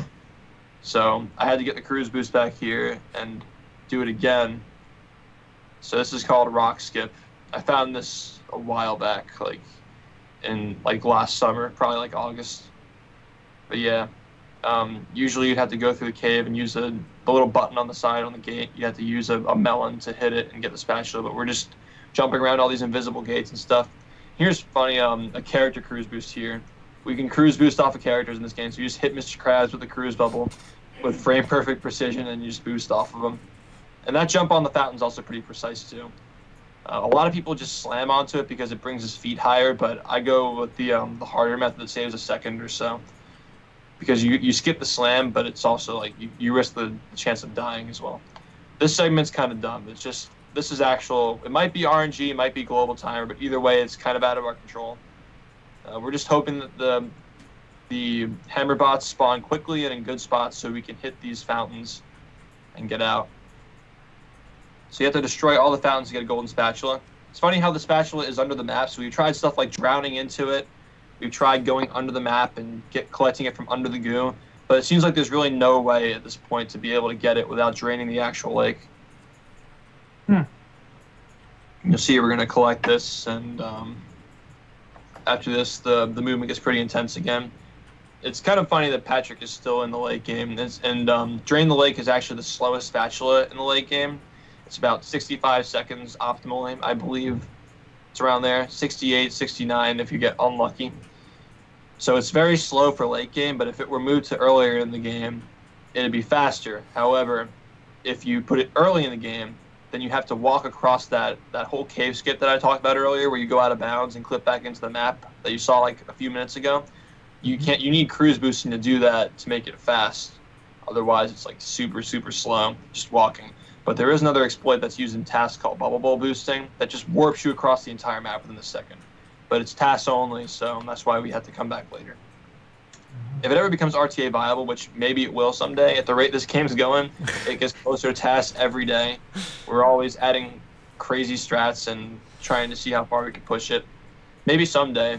But yeah, as of now, like Drain the Lake's kind of the glaring issue. It's the slowest spatula on the run. Once you get to the late game, you're just constantly getting spatulas, and it's over within the blink of an eye.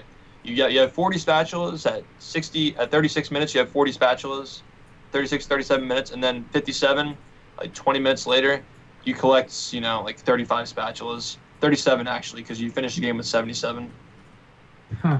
So this part, we're just trying to wrap up our shiny object count by getting combos on these tikis. We need to have 3,000 shiny objects by the end, and it gets pretty tight because the route's so optimized. We need to have 2,650 at least at this point. Otherwise, we have to hit a couple of robots in Kelp Forest. So as you can see, we barely get it. Okay, yeah, we actually went way over. Yeah, we went way over at 42 extra. So at this point, I know that we're good on shiny objects, because you need to trade 3,000 at the end of the game to get the Mr. Krabs spatula, because Mr. Krabs gives you spatulas for shiny objects in this game. So it's like if you have a couple of extra shiny objects, then you can pay to get a spatula to skip some part in the game that you got stuck on. That's why this game's so great. I highly recommend it if you guys haven't played it. I know it's a Spongebob game, but it's actually really fun, even just as a standalone platformer, because you have a lot of freedom, and if you don't like one level, you can just skip it, say, screw this, I'm going to do something else. And also, funny I mentioned it, people always hated this level when they were kids, but I have good news for anybody who's... at this point, I was just messing up because I was like, this run's not going to PB, I don't care. It ended up PBing, so you never know. But what I just did here was I skipped that again, we skipped to the end of the game. This is the end of the Kelp Forest, and this skip is gigantic because the Kelp Forest takes so long to finish, and there are so many stupid puzzles that you have to complete to finish it. But this is the fastest segment of the game, and we just constantly get spatulas with it. Here we're going to skip an entire slide spatula where you have to complete a time challenge and talk to Mermaid Man. He gives you a spatula for beating his best time, which is super long and super annoying. What we just did there was we boosted over the slide to activate the trigger that starts the time challenge, jumped in the teleport box, and jumped into the bottom trigger at the end of the slide. So it thinks that we beat the slide, but we didn't actually do it. So we just get a spatula for it. And now we're going to continue to beat the game backward. You see how there's a gate in front of me right there? That's because the whole Kelp Forest is gated off, and there are a bunch of dumb challenges you have to do to beat it. But because we got that spatula, we can now warp to the beginning of the Kelp Forest and continue playing the entire thing backward. So it's funny how the Kelp Forest goes from being probably the most complex, tricky, and one of the worst design levels in the game, in many people's opinion. I love the Kelp Forest because it was so challenging, and it really challenged you to think and search for stuff. Well, I can't stop talking because there's so much to explain. It's fine. Just skip every 5 seconds to the guy in chat. There's nothing, I can't just not explain this stuff. There's so much. It's a really optimized game, and there's so many tricks to explain.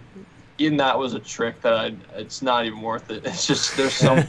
It sounds like it's just trick after trick after trick. Yeah. So we're still playing the level backward, and we're gonna get the spatula in this next level. A lot of loading screens in this run, but it's nice that we play on the Xbox version because the loading screens are very fast. But as the run gets more optimized, we keep routing the loading screens out. It happens gradually, but over time, not as much waiting. All right, so now we're back in Squid's Dream. This is the place where we got the warp earlier. So you're gonna see why we came back here with a cruise boost, because we can use it to just clear this thing really, really fast. The thing I just did on the nose there was a timing thing because I have to wait for a cycle to work.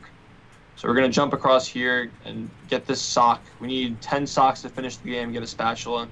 We need 20 actually, because the route changed recently, so we need 20. So yeah, that's Squid's Dream. Now we're coming up. If you look at my face when we're entering the tree dome after this, you see I kind of look around. I'm thinking to myself, should I go for it?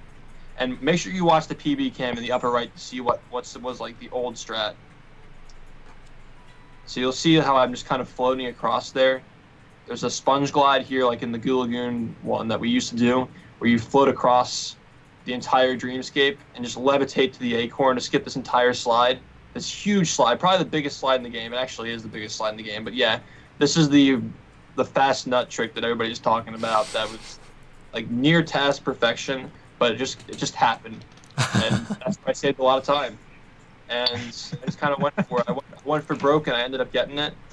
And I was like, whoa, like this might actually get a 67 now if I play this perfectly for the rest of the run. But yeah, what you saw there was the Texas Sponge Glide in the upper right corner, the PB cam. That's what every other player does at this current state in the game. They all do that. But only recently I started doing the faster one. That's probably the most inconsistent, most difficult trick in the game right now, I'd say. But as it gets figured out, maybe that won't be the case in a few weeks. Who knows? But now that I passed that, all I'm thinking is, wow, I can't believe I just golded a segment by 15 seconds. Now, a normal gold in this game is like 0.2, 0.1. Sometimes I beat my best segments by a frame. My summer best is still, even since this happened, it's still like relatively the same. It's only gone down by not even a quarter of a second. I've probably played like 15 hours since this happened. It's like my summer best is super optimized. But this trick was like, it had never been done perfectly in any percent RTA before, so it just completely changed the game right there. It just, suddenly the run's alive again. Plus 8 seconds at that point on those splits, just like dead run, can't PB. But now it's like we're back. So we're doing more platforming stuff. This is all, obviously this isn't you're not supposed to be doing this stuff right here. These are all exploits. There's like a puzzle you have to do with the gravestones to get across this level, but we just skipped the whole thing. What? Can I explain what happened to my hands? Yeah, I guess I can. But yeah, here's another out of bounds trick. I think I forgot to explain. Oh yeah, because we didn't watch the beginning part, or maybe we did. The reason why we're able to go out of bounds in a lot of spots is because we disabled this hand that grabs you when you go out of bounds. If you ever watched Spongebob, there's like a hand in the cartoon that kind of takes characters and moves them around. There's an exploit in the beginning of the run on Taxi Pad that disables that. So we just skipped the whole part of the level there just by getting the spatula in that ditch that we were supposed to complete this whole challenge set and then do a bungee challenge to get. But we just jump in the ditch and get it so we can warp to it. And you probably noticed that happens a lot in this run where you get a spatula that you weren't supposed to get earlier than you were supposed to get it, and then you warp to it to skip a part of the level. That's pretty much how this run goes. It's a lot of warping around and abusing stuff like that. And this run probably has like more than 50 instances of frame perfect execution, especially toward the end. It's just insane. I can't even look at chat when I play at the end of this run. It's just too fast paced. At this point, I was so nervous. Like my platforming on these could have been a lot better, but what I'm trying to do here is hit all of these cannons to activate some. You're supposed to fire at the robot ship. The story is that the Flying Dutchman wants you to defend his ship and get it back from the robots. But you'll see here that isn't the actual case of what we do in the run. So you're going to see the cannons are going to go. But something weird is going to happen here. You see how the lasers shoot the cannons? You're supposed to go over to the cannons on the other robot ship and destroy them so the cannons actually fire down the robot ship. So the cannon balls didn't do anything, but because of some glitch in the game or poor programming, it unlocked the final boss fight that you're supposed to go to after you destroy the robot ship. You can just warp to it. So what would normally happen is you destroy the robot ship and the game automatically sends you to this, but for some reason the spatula gets unlocked when you use the cannon button. So now we're going to skip the final boss fight for the Dutchman's Graveyard by getting to a really high point here with a lot of platforming. Oh, that was kind of skipped there. But yeah, there's an invisible trigger above this boss fight where if you touch it, it ends the fight. You're supposed to fight this boss as Sandy, but because SpongeBob has the movement, we just use him to get to the trigger skip. This is the only boss fight in the game that's exclusively Sandy without SpongeBob. So yeah, at this point, we need 75 spatulas to get into the final boss fight. And that's our 75th right there. And you're going to see the final boss fight skip. I only got 2 more skips to explain, don't worry.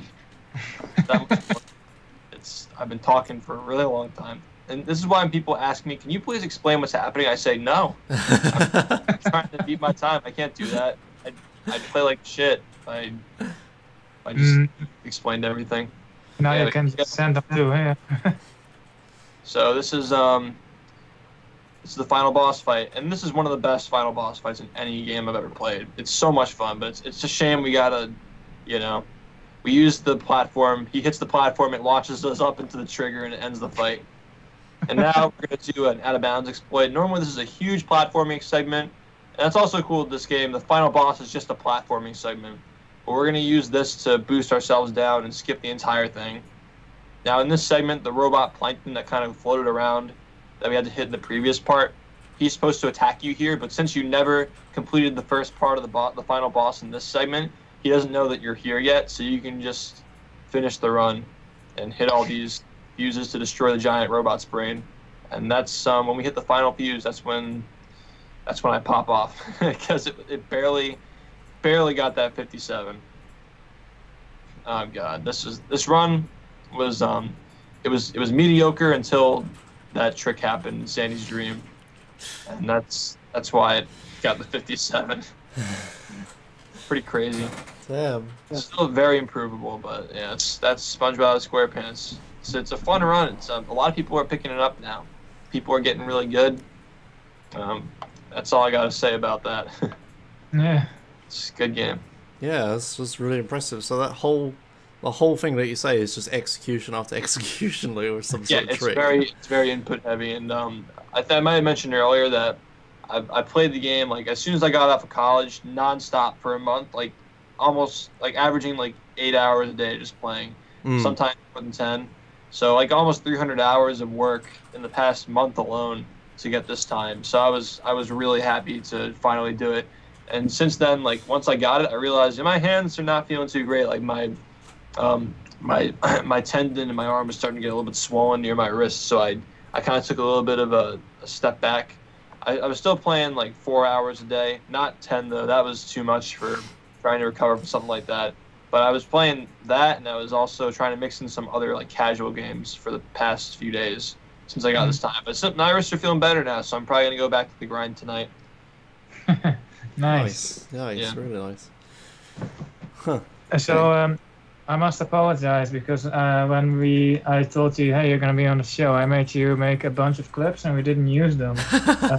No, you're cool. Don't worry about it. I pretty much I told you where to skip to in the run, so we got it covered anyway. The only thing though is that like some of the clips showed off some things that I messed up, which is fine. I explained what was supposed to happen, and the PB cam in the upper right corner can show you some like what was supposed to happen as well. So that's helpful. All right. That's why I like having it, because it shows people what was supposed to happen, and just like when I'm in frame sync with my movement, how optimized the game is. Yeah. Yeah, normally when I see people with PB cams, it's normally like way too large and it takes up a lot of the screen space. But you have like a little tiny one, but it's all you need to see where you're supposed to be. Like, I used to do the really large one, like where I would usually put my face cam, and I decided, you know what if we just make it really small and up in the corner, because you can see what's happening. Because people were complaining, oh, it's too large. I like the face cam, but it's too large. So let's just put a little tiny one in the corner. And it's just exactly what you need. Yeah, that's actually a really good idea. Never seen anyone do that yet. That much CPU. Yeah, it works. Well, yeah. Not sure how many questions we could have after that. You could over everything. Yeah. The SpongeBob arena is kind of cool. This is like the credits. You can actually play through the credits, and there's like the SpongeBob mechanic you saw earlier. You can actually just go on these obstacle courses with it. Really fun. I always just chill here and talk to my chat, and just do the little ramps and stuff while we're going over the run. That's actually cool. Fastest possible time in this game right now, realistically, is just barely 57:20. So still a little bit of time to go. I want to get a 56, but it's going to take a lot of practice and strat hunting to make that possible. Yeah, that's pretty cool. I like that. That's a cool idea. It's like, I bet when they were making this game, this is like the room they used for testing like all the different movement and stuff. And then they put it in the game at the end. That's a pretty good idea. Yeah, maybe. Yeah, But yeah, it seems like it is a really cool game. I had absolutely no idea this game existed until I think you did it at GDQ. Just something I must have missed. I was really into SpongeBob when I was a kid. I'm ashamed I missed this game. You liked the show when you were a kid. This game's actually based off the first 2 seasons, so it's pretty much like you're playing the show. If you never played it, I recommend it. It's great. Yeah. I'll have to try it. How is the PS2 version? The loading times are absolute garbage, but it's still fun. The lighting is very good. The audio quality is kind of poor compared to the Xbox. If you have an Xbox, definitely play on that, but I'm sure you can still enjoy it on PS2. Does it work on 360? Yeah. Oh, okay. Well, there you go then. Yeah, okay. Yeah, Sweet. Yeah. There are just some graphic bugs, like the sky. I don't know if you ever played Super Monkey Ball on 360. There are some graphic bugs with like transparency issues. So it looks a lot nicer on the OG Xbox, but it's still good on 360. It's still a good experience, and it'll sound very nice too. This game has a very nice soundtrack, so it's important to me to it is to play it on a console that has good audio. Yeah, it looks really, really good for its time. Like when we first started, I thought you were playing it on like PC or something. But... Yeah, it's because I have the component cables and AverMedia, so I try really hard to keep the quality of my stream top notch. Yeah, that's cool. Yeah. All right. Any other questions there? No. Yeah. The transparency issues, is that because of the engine? Sorry, I was reading chat. What was that? Like you mentioned the transparency issues on the PlayStation version? On no, on 360. Because it's an emulation bug.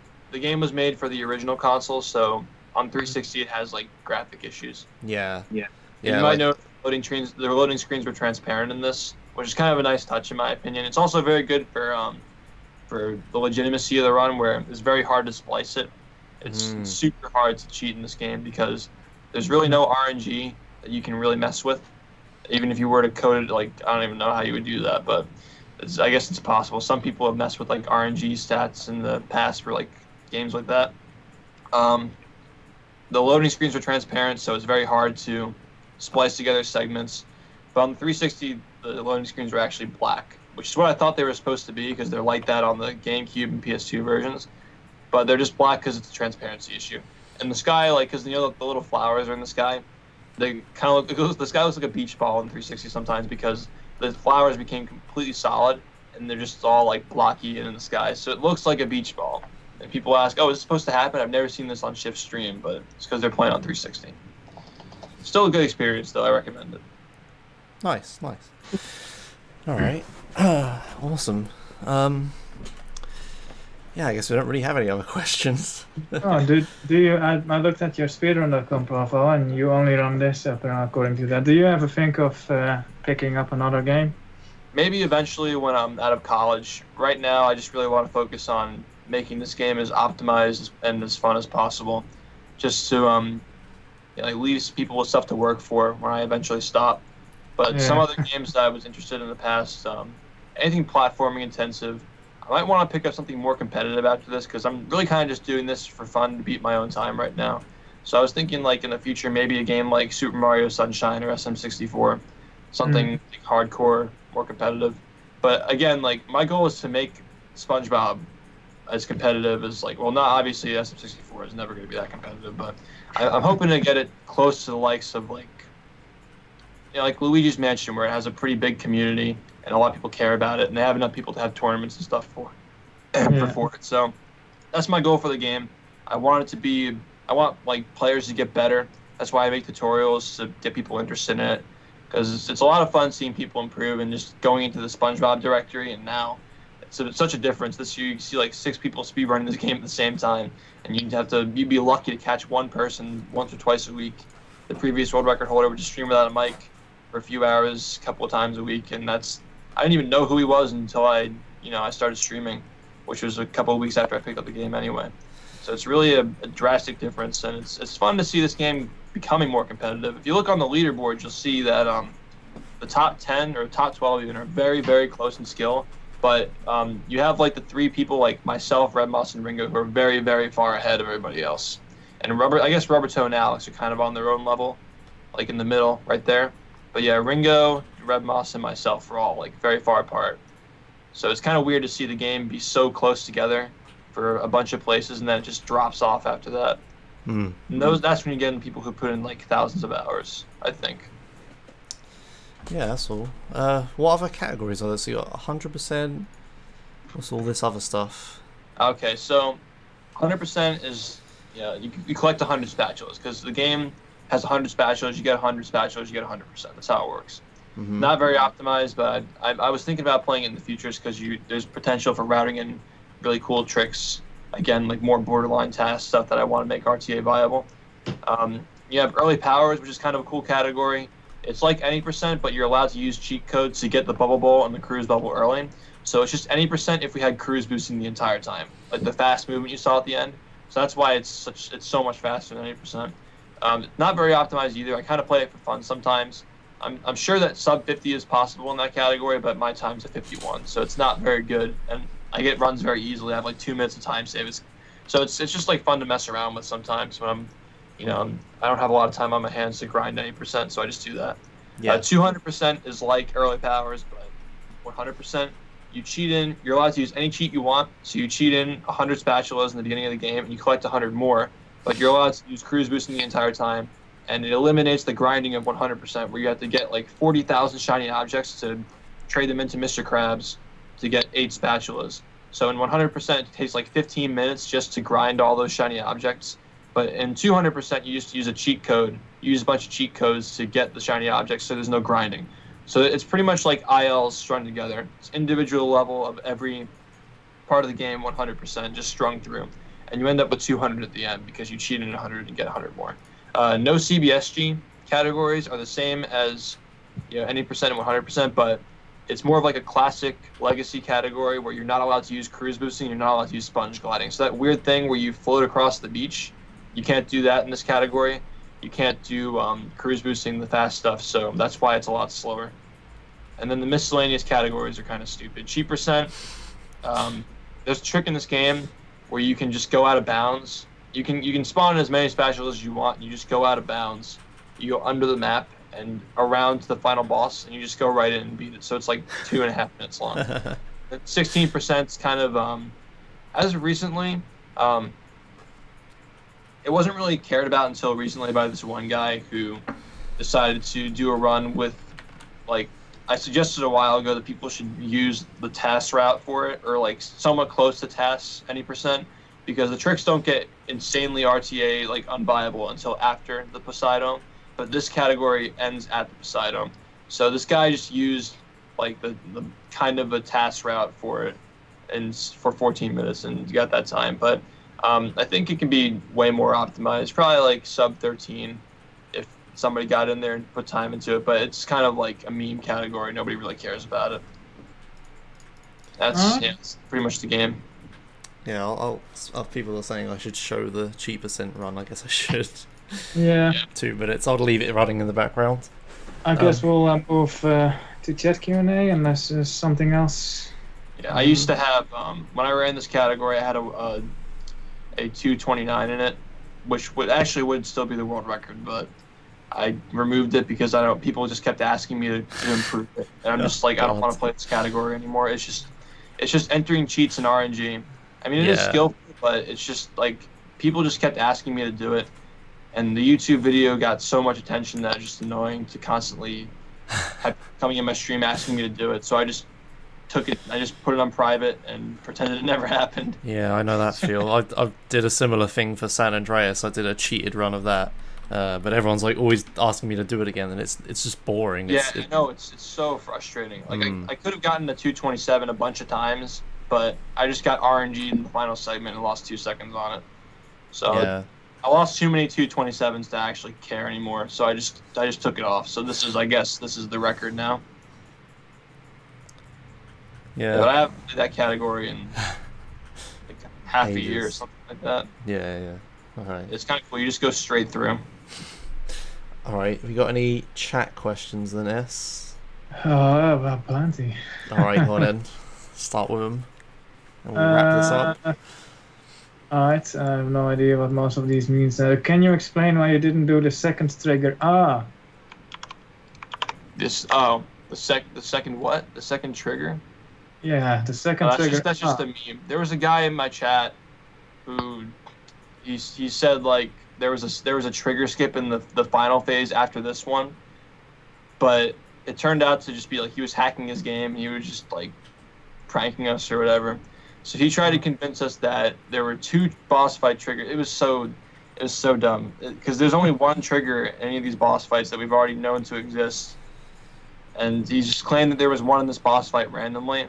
And he's like, at one point, he's like, wait, there are 2 triggers. And it turned out that he had his reach on so far because he was hacking his PS2. His reach was on so far that he did a bubble spin and just hit all the brain fuses at the same time. So he thought that he got a trigger skip, and it wasn't actually anything. So the entire chat was fooled. Like 600 people were watching, and at least 50 of them were on their consoles trying to reproduce it. And we all got gagged, and it was really funny. And we banned him because he goofed us. But he's obviously unbanned. He was banned for the meme, but now he's a couple days later when the joke was over, we just unbanned him. It was funny. All right. What else we got? Can you explain the origin of SHiFT trigger? Oh, that's what I just explained. Yeah. Oh, okay. The gag. The guy was, yeah, he kind of fooled himself. It wasn't malicious. He wasn't being a jerk, but he just didn't realize that, he had hacks on. And do you have a rare dog? A dog? No, I have a cat. Alright. Yeah. Fat orange cat. What are your opinion on CGC games like God Hand, Devil May Cry, Metal Gear, Roll It, and the rest of them? I don't really have opinions on them because I never really played them. When I was a kid, I mostly just played. My parents didn't let me have a lot of games when I was a kid. I just had this and a few others, so I just played this for years, and now I'm still playing it. Well, obviously not straight through my entire life, but I got back into it recently because the speedrun looked really cool.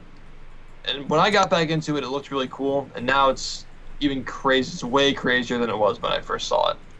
So I can't imagine what new people who played this game think when they watch it now. It's just gotten insane. Hey SHiFT, are you glad I asked you to be a guest / suggested us to invite you along? Sure.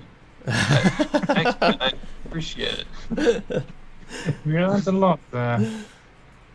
Also, Josh, when can we show off our stuff? We're desperate. Moving on. Yeah. Question marks. They're asking about my favorite category. Obviously, it's any percent because I've done more than 6,000 attempts of it in the past year. But part of why I like it so much is because it's paced so well. It isn't like a lot of popular speed games where it's too slow, and it isn't too fast either. It isn't like you get thrown into the wolves the second you hit that split button. It's like it starts off slower. There are a bunch of impressive tricks kind of spread out in the beginning, and as you get like further into the run, it gets more intense and it gets faster. Until the end, you're just going at this insane pace and you're just constantly doing stuff. It just kind of builds up on itself, and that's why I like it a lot. It's like it keeps it's not like you just get exposed to the crazy stuff right away. It kind of leads you into build up into it, and then you just keep getting impressed from there. That's why it's so much fun to watch, in my opinion. Do you have any plans to run the movie game? Not really. I mean, the movie game is kind of it's a lot slower and longer, and it suffered from the inclusion of the driving segments. Sorry, I got a sore throat. It's all right. You've been talking a lot. Yeah, don't worry about it. Yeah, I kind of started like on the day I got the current world record. It's been going on, but yeah, the movie game suffers from driving and sliding segments because like it's about SpongeBob and Patrick's journey to retrieve the crown from Shell City. There's a lot of driving and a lot of sliding, but there are some really cool tricks in it that I do know how to perform, and I have performed them. That's my boy Chris the Fast. He's the world record holder in the movie. Yeah, he's really good at the game. Definitely recommend watching him if you want to see some movie speedruns. The current world record in that game is 132. I know he's trying to get a 131. But as you see, like Patrick in this game, he takes the role of Sandy, where he can use. Pretty much what they did is they took Sandy's moves and they gave them they split them with Patrick because Sandy isn't in this game, so he gets the swinging exploit that Sandy would have. That whole thing he just did there was out of bounds. It has a lot of really cool tricks, but in my opinion, it's just too slow paced for my liking. It feels like the first 10 minutes of battle for an hour and a half. Like there's some cool tricks spread out, but a lot of it's just like grindy.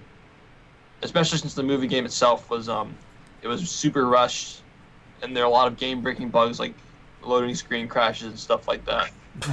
And, they call them fake rings. So what happens is like you have these ring challenges where you have to pass through the rings, and if you miss one ring, you have to restart the whole thing. So sometimes what happens is you go through a ring and it doesn't register all the way at the end, so you just fail the challenge because of a glitch in the game, and you have to restart the challenge. And it's like 2 minutes long, so you're pretty much done because of a dumb glitch.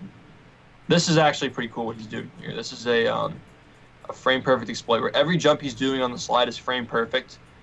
So he's jumping before he goes on the slide, which would push him down. As you see, like when he misses it, he kind of turns around a little bit because you're supposed to go up these platforms to reach the top of the level, and then you slide down. So instead of doing that whole thing, you just slide, you jump up the slide with frame perfect jumps, and you just slide down. It's the same engine as Battle for Bikini Bottom, so it has a lot of the same tricks. Like the slide jumping is in Battle, but it isn't useful in the run. At least yet, it isn't. That's slide jumping. It's used a couple of times in the movie. But yeah, it's movie has a lot of frame perfect tricks too. Not as many as Battle, but it's mostly like jump spacing. And cool. It's you don't get cruise boosting either, which is to me a downside, but it does make some of the jump spacing more difficult in some spots. So it has its own merits. It's just not really my taste. Comes down to it. All right then. And second to last question, I guess. What's your opinion on Grand Theft Auto San Andreas? Never played it. Heard it's really good. That's all I gotta say. Fair enough. I want to play it though. Yeah, you should. Yeah. If I'm gonna play SpongeBob, you could play San Andreas. It's on the original Xbox, right? Yes, there is one for the original Xbox. Perfect. It's pretty poorly made, unfortunately. I thought it was the best one. That's people usually say it's like the best one. No, this it's okay, but the smoke. There's like a few smoke effects that make the game go to like 2 FPS. But that's not too important. On Xbox it does. That's interesting. Yeah, it's weird. What about PC? PC, it's perfectly fine on PC. Okay, yeah. I might just play it on PC then. Yeah, yeah. Oh, if you're going to play it casually, I recommend Silent Patch. But yeah, anyway. Right. Final question from Zoten. I think this is more a joke. What's the best speedrunning marathon to watch at the end of July, and why is it ESA? ESA. It's ESA.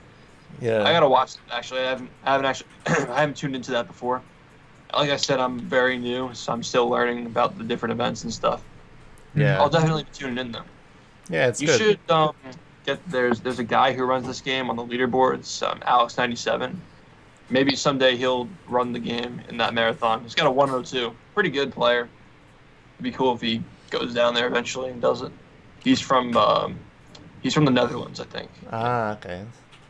So yeah, that's Europe. Yeah, he could go. We'll have to try and get some sometime. Yeah, he actually found the trick that I used to save that run. It's kind of funny. So the fast nut is a Dutch trick. Okay, one last. This question kind of got in before my line, so yeah, go on. I think the Battle for Bikini Bottom community would have gotten as far as it has without your speedruns. Well, that's kind of like, it's hard to answer that question because you're putting me in a tough spot here, pal. All I can really say is no, but I can just tell you that when I first started running this game, the world record holder was getting like 9 views and not really streaming too much, and the people who had glitch hunted the game in the past, they put in a lot of work, but it never really became a stream friendly game. It was always very impressive. The people who found a lot of the stuff that we do now that's still useful, they put in a ton of work, but it just wasn't really in the shape to be entertaining as there was no personality to go with it. There was no streamer to play the game and make it look fun. I mean, the only guy who was playing was doing it twice a week, not for very long. Wasn't really talking, didn't really show his personality. But I think that just me playing and some other people like Konasumi and Jared's Giants. Like the three of us would stream a lot, and I think between the three of us, it really took off. But I think that the game, if it weren't for me after the summer, if I stopped playing, if we all stopped playing, it wouldn't have gotten into GDQ. My YouTube channel wouldn't have gotten all the attention it did that made the game super popular. It wouldn't. I wouldn't have gotten into the partner spotlight, which made it even more popular. So I think that starting off, I think that it was more of a community effort, but I think that alone wasn't enough to get it to where it is today. I think someone was making self-deprecating humor in chat and they got timed out. Oh, yeah, that's Fuff. He used to have the record. He's joking about himself. Never mind, it's fine. But yeah, I guess that's it. Yeah, he was. You didn't have to time Matt, whoever did that. He's talking about himself. Yeah. Yeah, it's alright. It's only for 1 second. They're good. But yeah, I guess that's it. I guess that's the end of chat Q&A. It's good because we're about the 2-hour mark, so that's where we normally want to end. Nice. But yeah, so thanks a lot for coming on and explaining all about that. It's crazy how technical and ridiculous that game is to run. Yep, it can only get faster. There are still some task tricks that aren't in there yet. You can check them out. There's a playlist.